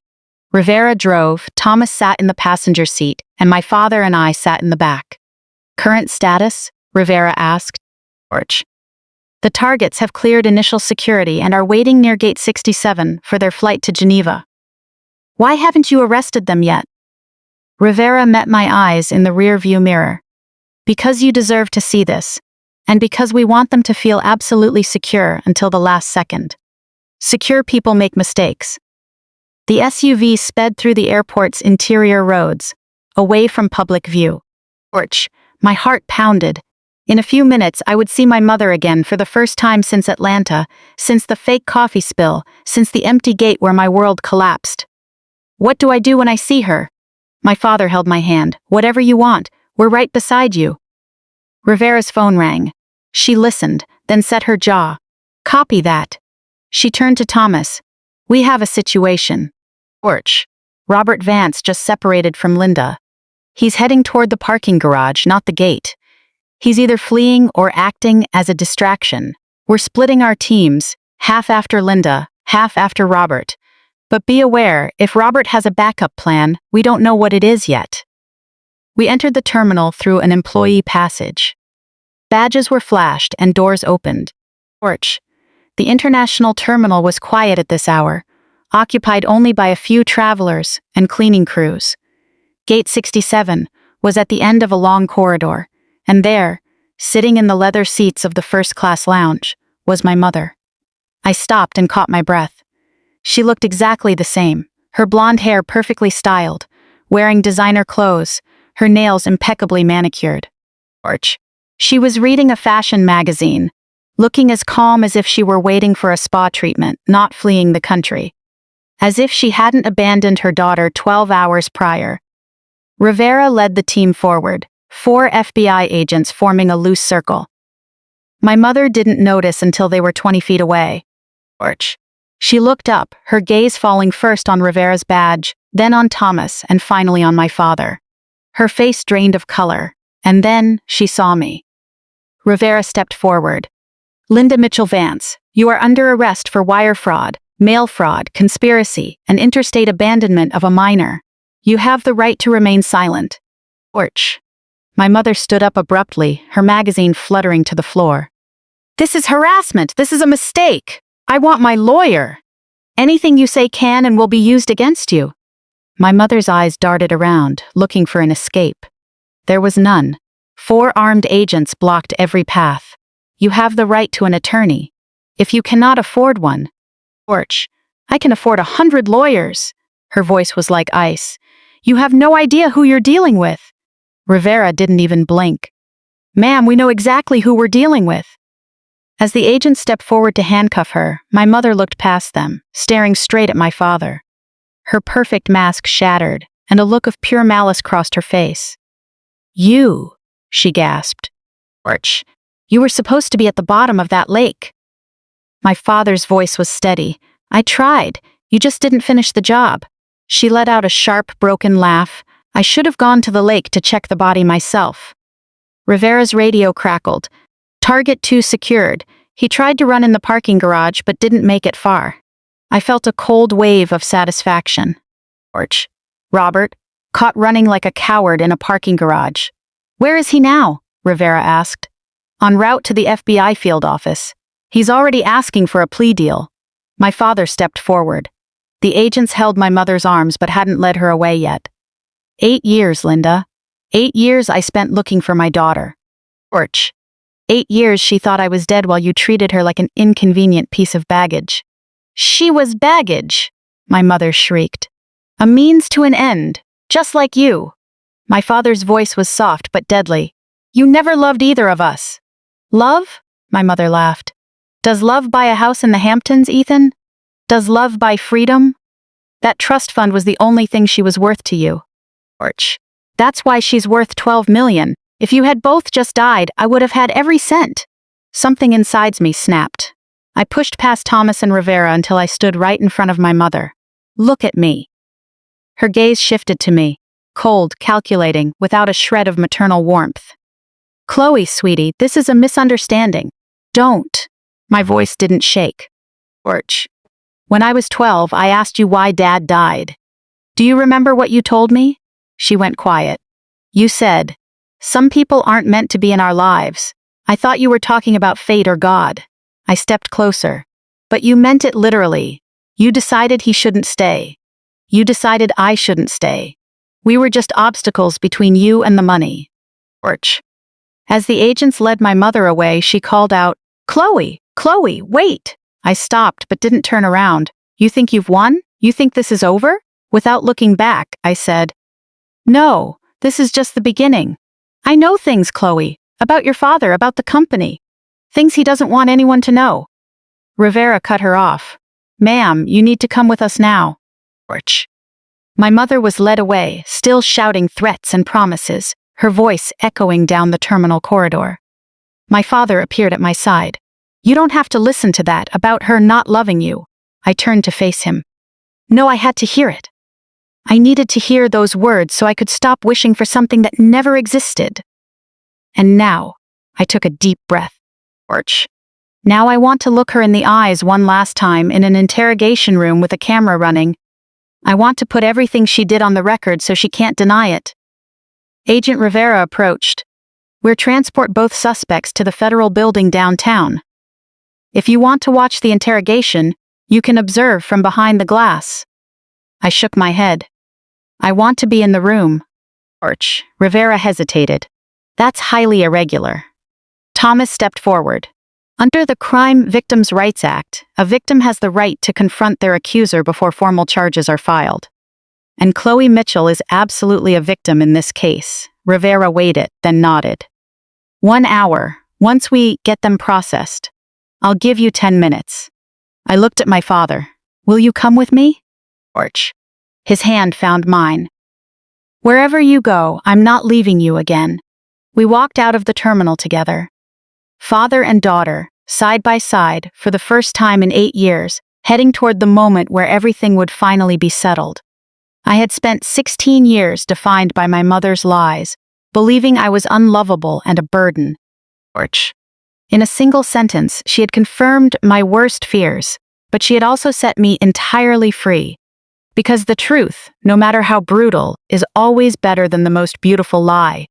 And now, with that truth, I was going to make sure the world knew exactly what Linda Mitchell had done. Not for revenge, and not for satisfaction. Orch. But because somewhere in Geneva, there were other children trapped in her network. Other sons and daughters sold out by their parents for convenience. If my story could save even one of them, then everything I went through would have been worth it. I walked out of that airport no longer a victim, but a witness, and I was ready to testify. Orch. The FBI field office in Los Angeles was a fortress of concrete and glass downtown. Inside, everything was sterile, white walls, fluorescent lights, and echoing hallways. Agents moved quickly, speaking in clipped tones about suspects and evidence. My mother was being held somewhere in this building, in a cell, waiting. Agent Rivera led us to a small room with a one-way mirror. Orch. Through the glass, I could see an interrogation room with nothing but a metal table and 2 chairs. She'll be brought in shortly. You can observe from here. I shook my head. I told you, I want to go in. Rivera sighed. 10 minutes. That's the absolute limit. 10 minutes is plenty. I stood at the glass, staring into the empty room, looking at my reflection. Porch. It was a girl I barely recognized. 16, abandoned and betrayed, but somehow still standing. My father stood beside me. You don't have to face this alone. I know. But for the first part, I need to speak for myself. Just me and her, and then you come in and we finish this together. A buzzer sounded and the interrogation room door opened. 2 agents led my mother in. Porch. Her handcuffs had been removed, but agents stood guard on either side. She was still wearing her airport clothes, now rumpled, and her hair was messy. For the first time in my life, she didn't look perfect. She sat in the metal chair, her back straight, and her chin slightly raised. Even now, even here, she was trying to look in control. Porch. Through the glass, I studied her face, looking for cracks, for fear, for anything human. Her expression was like stone, unreadable and waiting. As I watched, my mother did something strange. She smiled. She wasn't smiling at the mirror. She couldn't know anyone was watching. She smiled at the air, at the empty room, at some private thought that amused her. It was the smile from my childhood. Porch. The smile that meant she held a secret. The smile that meant she believed she had already won. Before I could change my mind, I pushed open the door of the observation room. The hallway was only 15 feet long, but it was the longest walk of my life. The agent opened the door, and I walked in. The room was smaller than it looked through the glass. Porch. The air was cold, sterile, and smelled of circulated air. My mother looked up. For a fraction of a second, surprise crossed her face before her mask slipped back into place. I sat opposite her, and the metal table between us felt both too wide and not wide enough. Neither of us spoke. Silence was a weapon, and I refused to break it first. Finally, my mother let out a dramatic, theatrical sigh. Porch. Chloe, sweetie, thank goodness you're safe. Safe? My voice was like ice. You left me at an airport with no money and no phone. That was Robert's idea. I never wanted stop. I cut her off before she could finish the sentence. Stop lying. At least stop lying to me. She leaned back, studying me with a new look in her eyes. You've changed. Porch. You're harder than you used to be. Her lips curled into a slight smile. You look more like me now. My stomach tightened. I am nothing like you. Her smile widened. Keep telling yourself that, but I see it. That coldness in your eyes, that calculation. You got that from me, sweetie. It's the only gift I ever gave you. Porch. I pulled a folder from under my arm, the one Thomas had handed me before I walked in, filled with our most damning evidence. I laid the documents out on the table one by one. Do you recognize these? Bank statements, hotel photos, surveillance footage and transcripts. A forged death certificate with my name on it. Your handwritten letter to Robert. With each document, her composure crumbled. Porch. Her eyes darted across the pages. Where did you get these? Does it matter? They're real, they're on the record, and they're going to send you to federal prison for the rest of your life. Her laugh was brittle. You don't understand how the system works, Chloe. I have the best lawyers. I have connections. You have nothing. Porch. Robert is in the next room telling the FBI everything. The offshore accounts, the contacts in Geneva, the other families. He's giving it all up. Her face went pale. He wouldn't. He already has. He's trading everything he knows for a lighter sentence, including your little plan to make me disappear permanently. Her defense shattered completely. That wasn't... I didn't plan. Porch. He also told them about the person you hired in Atlanta, the one who was supposed to intercept me at the airport and force me onto a flight to Geneva. She opened her mouth, closed it, and opened it again without a word. For the first time in my memory, my mother was speechless. I watched her struggle to regain control, searching for a new angle. Stop, I said. Stop what? Porch. Stop trying to figure out how to spin a lie. Stop looking for an escape route. There isn't one. I leaned forward. Porch. Before this is over, I have only one question. I just need to know one thing. Did you ever love me? 这个问题悬在空气中。Porch. 我母亲盯着我，不是把我看作一个商业资产，不是把我看作筹码，也不是把我看作打开我父亲金库的钥匙。尽管我极力控制，我的声音还是哽咽了。你曾经爱过我吗？作为你的女儿，哪怕只有一次，哪怕只有短短的一瞬间，几秒钟过去了，感觉就像几小时。他的表情发生了一些变化，不是变成了懊悔，而是变成了某种更糟的东西。那是权衡，是评估，就像他在决定什么样的回答对他最有利。这种算计就是答案。他需要思考自己是否爱过我，这本身就是最残忍的答案。你本该是我的保险单。他终于开口了，声音平淡，剥去了所有的伪装。什么意思？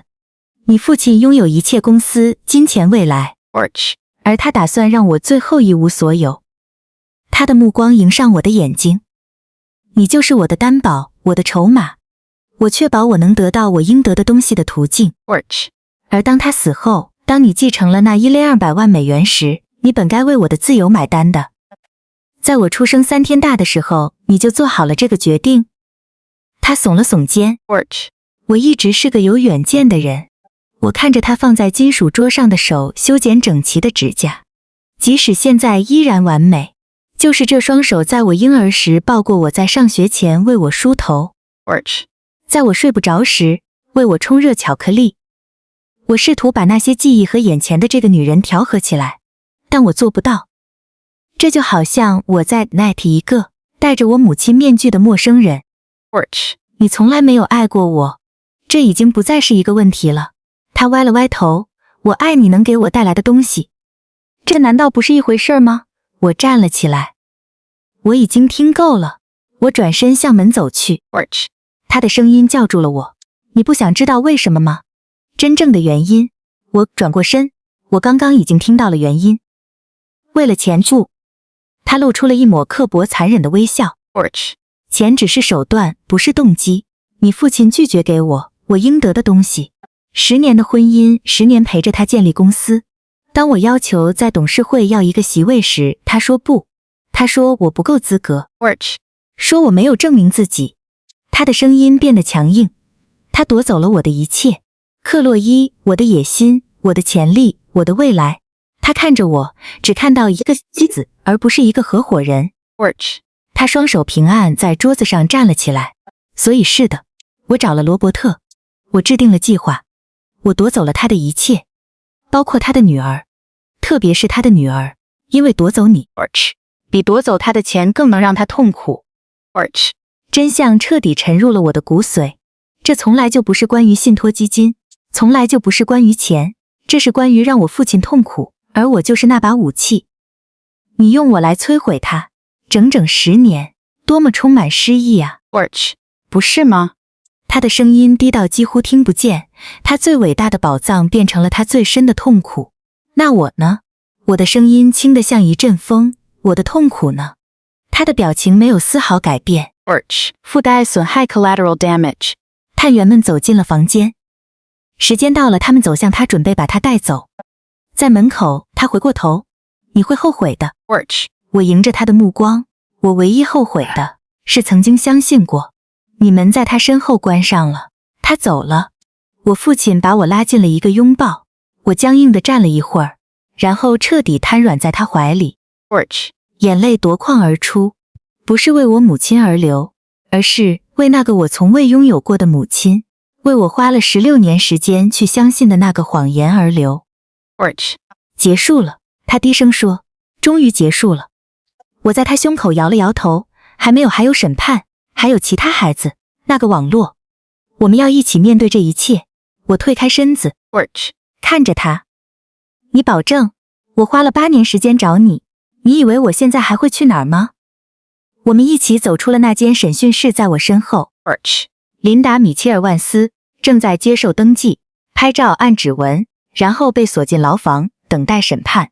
在接下来的几个月里，他将面临以10年为单位计算刑期的联邦指控。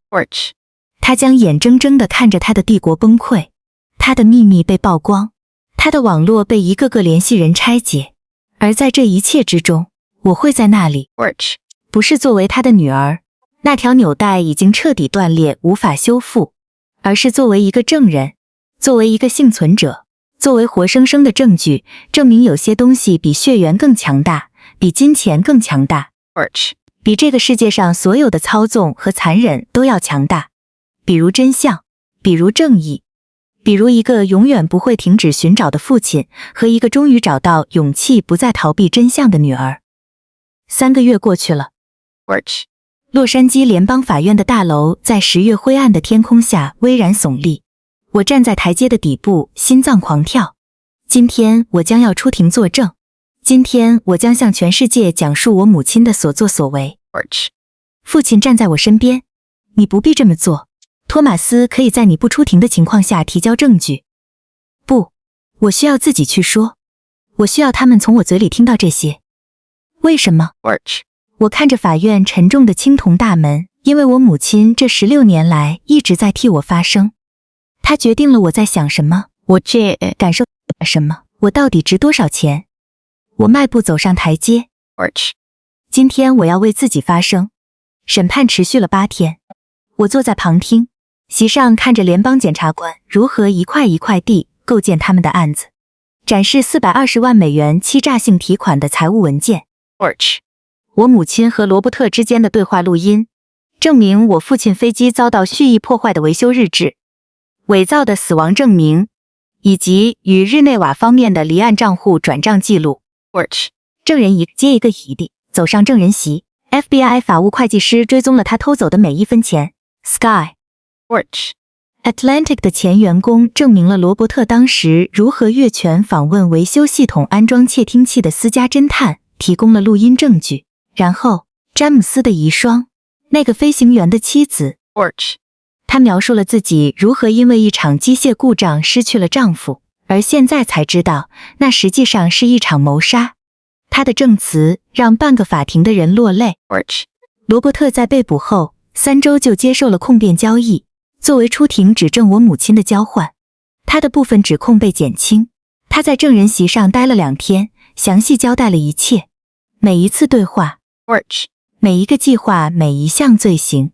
当我母亲的律师试图败坏他的信誉时，罗伯特拿出了他给他的手写笔记，掏空信托基金的指示，日内瓦的联系方式，如果发现我父亲还活着的应急预案。当那些笔记被作为证据呈堂时，我母亲的脸变得煞白。最具破坏性的证词来自一个意想不到的消息源，一个曾在我们康涅狄格州家里工作过3年的女佣走上了证人席。她描述了，有一天晚上，她发现我在房间里哭，问我父亲去哪儿了。她隔着门听到了我母亲的回答，你父亲死了，你越早忘记他存在过，对大家就越好。那个女佣第2天就辞职了。她把这段记忆在心里藏了5年，一直等待着有人来问。然后我的名字被叫到了，我站起身，理了理我的裙子，一条简单的海军蓝连衣裙，是我的心理医生帮我选的。选一件让你感觉像你自己的衣服，不是受害者，也不是旁观者，只是你自己。走向证人席的距离是30英尺，感觉却像30英里。你发誓你所说的每一句话都是真相，全部的真相，除了真相别无其他吗？我发誓。我坐下，法庭里鸦雀无声，200双眼睛注视着我，摄像机记录着。我母亲坐在10英尺外的地方，我没有看她，至少现在还没有。检察官引导着我讲述了我的故事，在亚特兰大机场的遗弃，手机和钱包被偷，假装洒出的咖啡，这些年来被孤立，被称为问题少女。那个我从未知道存在的信托基金，在地下室发现文件，偷听到的对话。马库斯找到我的那个夜晚与父亲的重逢，飞机坠毁的真相。克洛伊，你母亲是否曾告诉你，你父亲已经死了？是的，我8岁的时候。你相信他了吗？我的喉咙发紧，在16年的时间里，我相信了他告诉我的每一件事。我相信了他说的每一个字。当你得知真相时呢？我终于看向了我的母亲，她的脸像石头一样无法解读，没有改变。当我得知真相时，我意识到，我根本不认识她。我以为我拥有的那个母亲从来没有存在过。辩护律师走上前来，米切尔小姐，你是否有行为问题史？你母亲是否只是在试图管教一个难以对付的孩子？我感觉到了以前那种熟悉的羞耻感升起，然后瞬间消散。我母亲捏造了那些报告，她告诉老师和心理医生我有问题，这样如果有一天我质疑她，就没有人会相信我。我直视着律师的眼睛，我不是一个难以对付的孩子，我是一个证人，一个他甚至在我自己知道有什么好作证之前就试图败坏信誉的证人。陪审团审议了6个小时，我和父亲、托马斯以及马库斯在休息室里等待。马库斯特意从亚特兰大飞来听判决，他说他需要亲眼看到这件事情的终结6个小时。我来回踱步，看手机，然后再踱步。如果他们不相信我怎么办？父亲的手搭在我的肩膀上，他们会相信证据的，证据不会说谎。法警把我们叫回了法庭，法庭里挤满了人。我母亲坐在被告席上，脊背挺直，下巴微抬。即使是现在，她依然在表演从容不迫。关于美利坚合众国诉琳达·米切尔万斯案，关于电汇欺诈的指控，陪审团的裁决是有罪负 guilty。关于邮件欺诈的指控，有罪。关于共谋谋杀的指控，有罪。关于跨州遗弃儿童的指控，有罪。每一个字都像锤子一样砸下。我紧紧抓着父亲的手，直到指关节发白。当最后的判决被宣读时，我母亲的面具终于裂开了，不是变成了懊悔，而是变成了暴怒。她转向我，眼神里燃烧着怒火。这还没有结束，你永远无法摆脱我，永远。我最后一次迎上了他的目光，什么也没说，已经没有什么好说的了。当法长把带走时，他踉跄了一下，在那完美的表象中出现了一道裂缝，有那么一瞬间，他看起来苍老脆弱，像个普通人。我胸口里有什么东西动了一下，不是同情，是某种认知。这就是给予我生命的女人，塑造了我最早记忆的女人，为了追求复仇和金钱而摧毁了一切的女人，到最后她一无所有，这才是最可悲的部分。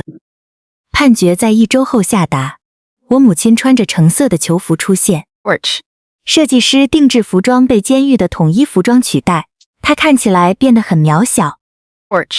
琳达·米切尔万斯，15年联邦监狱监禁，根据联邦法律必须服满至少 85% 的刑期，至少在12年内不得假释。罗伯特·万斯，12年联邦监狱监禁，因配合调查或减刑，全额退还被盗资金，没收所有通过欺诈获得的资产。在被带走之前，法官给了我母亲发言的机会。她站起来看了看我，又看了看我父亲。我什么都不后悔，我所做的一切都是为了生存。总有一天你们会明白的。法官的声音像冰一样冷。把被告带下去。判决后的1周，我父亲在 Sky Atlantic 总部召开了一次会议，马库斯也在那里，洗了澡，刮了胡子，穿着合身的西装，我几乎认不出他了。马库斯救了我女儿的命。父亲说，他等了10年才让真相大白，他应得的不仅仅是感激。全面恢复在 Sky Atlantic 的职位，担任安全合规高级顾问 Senior Advisor for Safety Compliance， 一份正式的道歉信，洗清他的罪名，对他失去的岁月进行补偿，补发工资，恢复养老金，一份足以让他舒适地度过余生的和解金。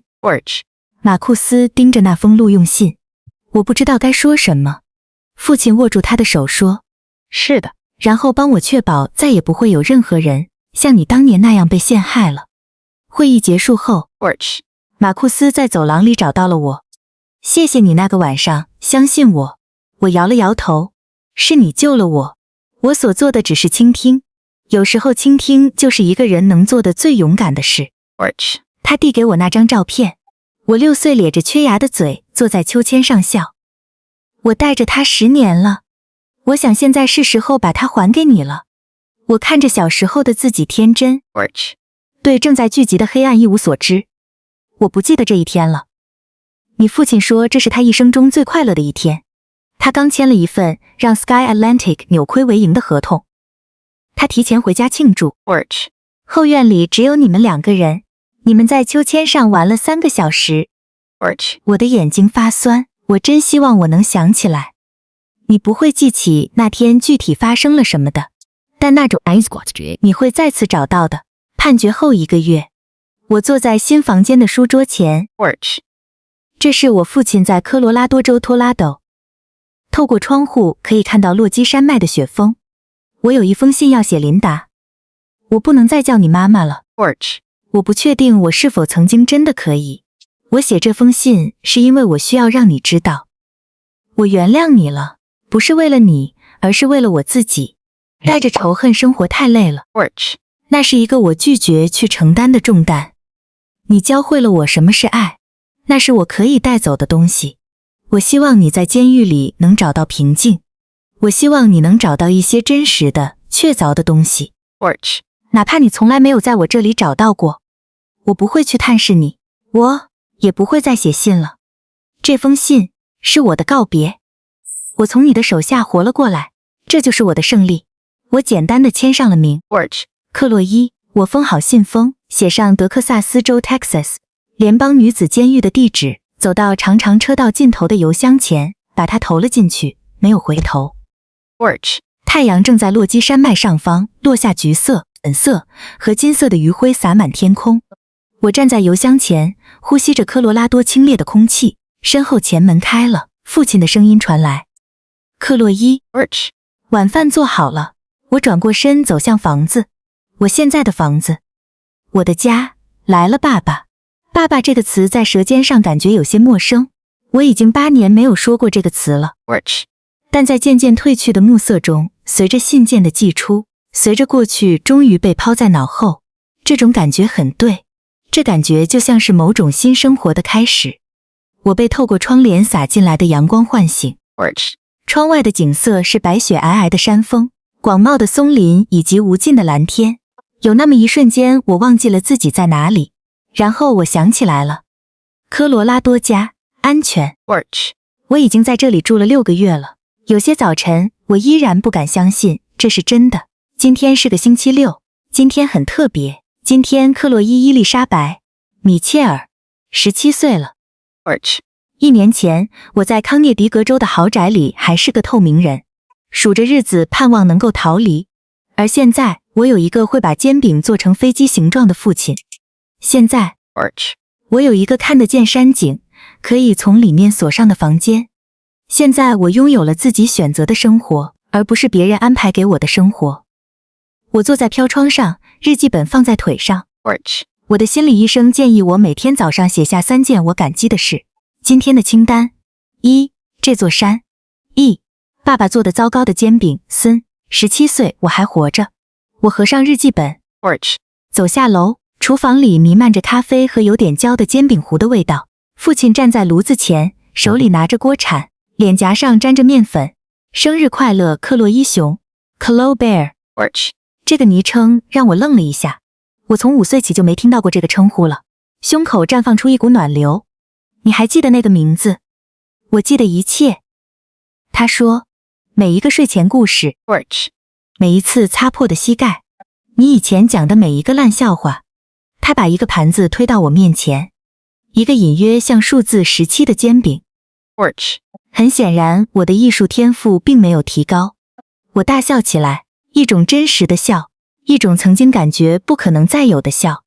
吃过早饭，他从桌子对面划过来一个小盒子，里面是一条精致的银项链，吊坠是一个指南针，指针指向北方，这样你就永远知道回家的方向了。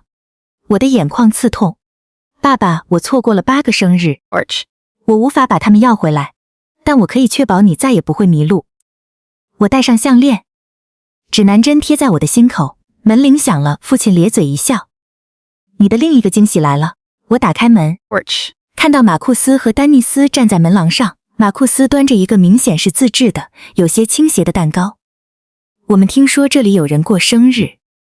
我看着他们，3个人，我的父亲，那个救了我的流浪汉，那个打了一通改变一切的电话的航空公司女主管。6个月前，我一无所有，现在我拥有了一个家庭，不是因为血缘，而是因为选择。不知为何， Porch. 这意义更加重大。 Porch. 我们在客厅里吃蛋糕，巧克力边缘有点烤焦了。马库斯现在看起来完全不一样了，刮得干干净净，很健康，穿着印有 Sky Atlantic 标志的夹克。Porch. 新工作怎么样？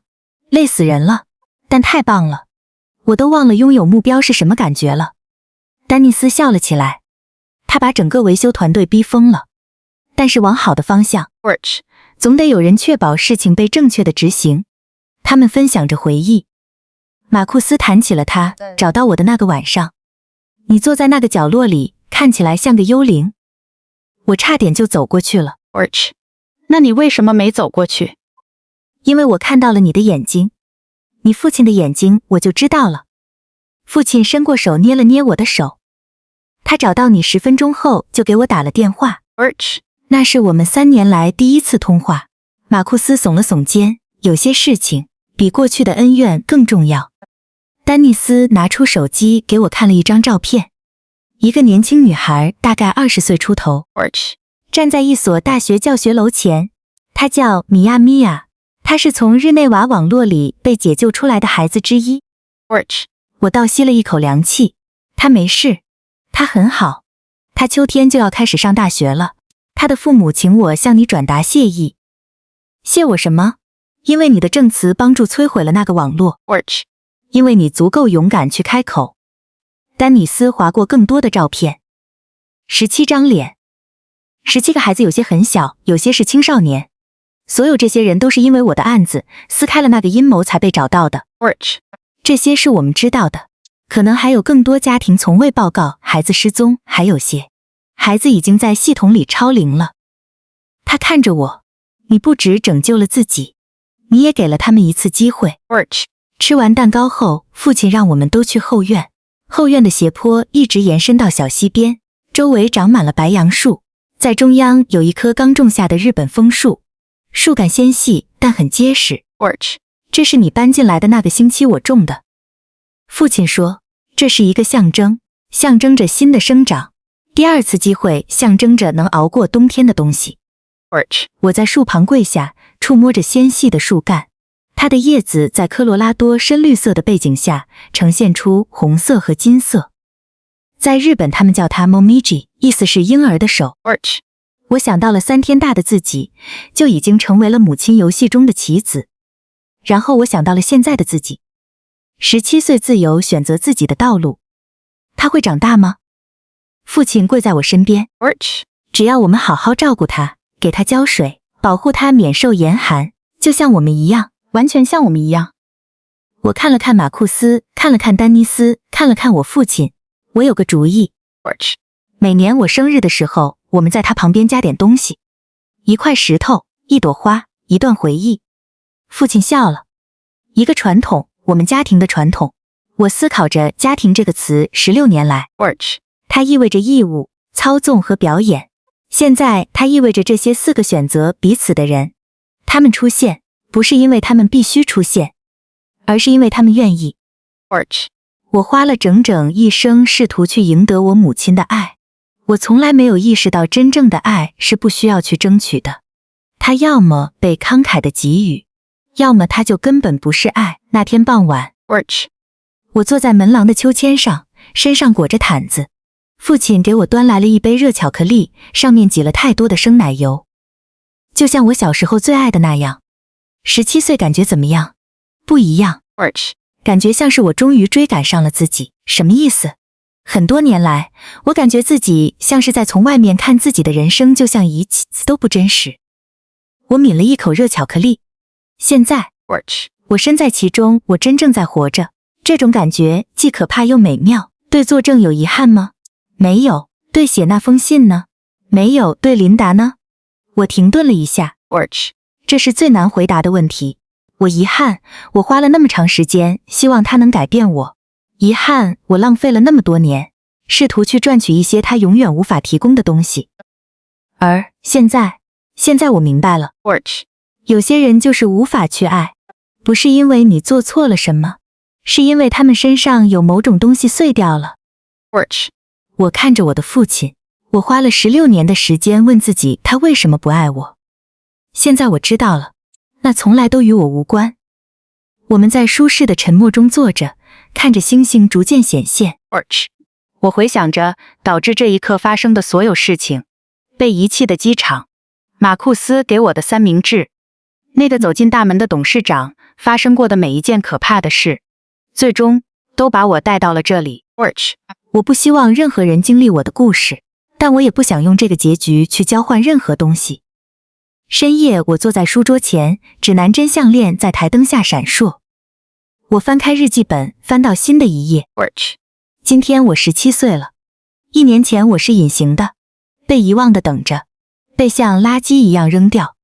现在我坐在山里的一栋房子里，和一个从来没有停止过找我的父亲在一起，被那些选择我的人包围着。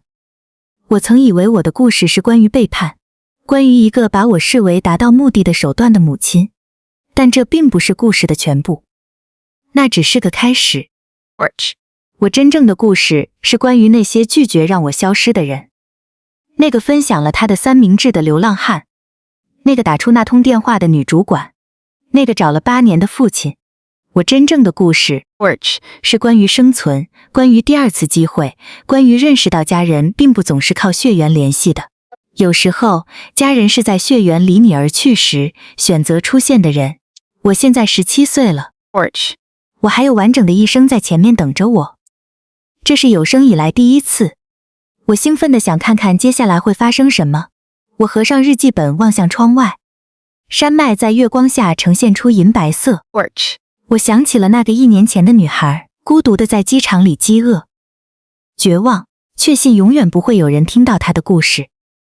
但我还在这里。现在你们知道了发生了什么。如果你正在看这段视频，如果你在自己的家庭里也感觉自己是个透明人，我看到你了。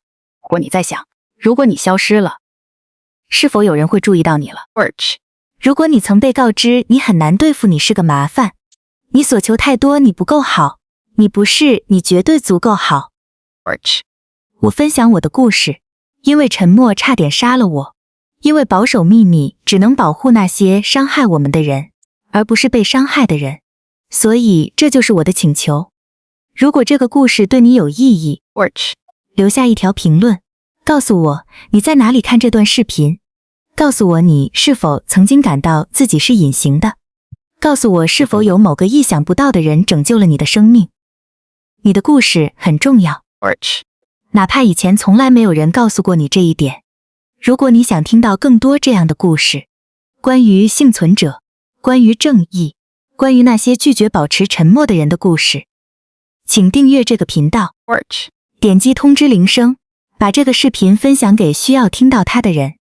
因为在某个地方，一定还有人独自坐在机场里，无论是隐喻还是现实中，等待着有人能注意到他们。也许你的评论就是帮助他们坚持下去的力量。我是德茨洛伊·米切尔。我在16岁时被遗弃，我在一个从未爱过我的母亲和一个本该摧毁我的阴谋中幸存了下来。但我还在这里，我找到了我的父亲，我找到了我的家人，我也找到了我自己。如果我能活下来，你也可以感谢你们的倾听，感谢你们在这里。请记住，无论情况变得多么黑暗，在这个世界上总有人在寻找你，即使你直到最后才发现。直到下次再见，保持坚强，让世界看到你，永远不要停止为你应得的生活而战。本故事为达到戏剧效果经过文学加工，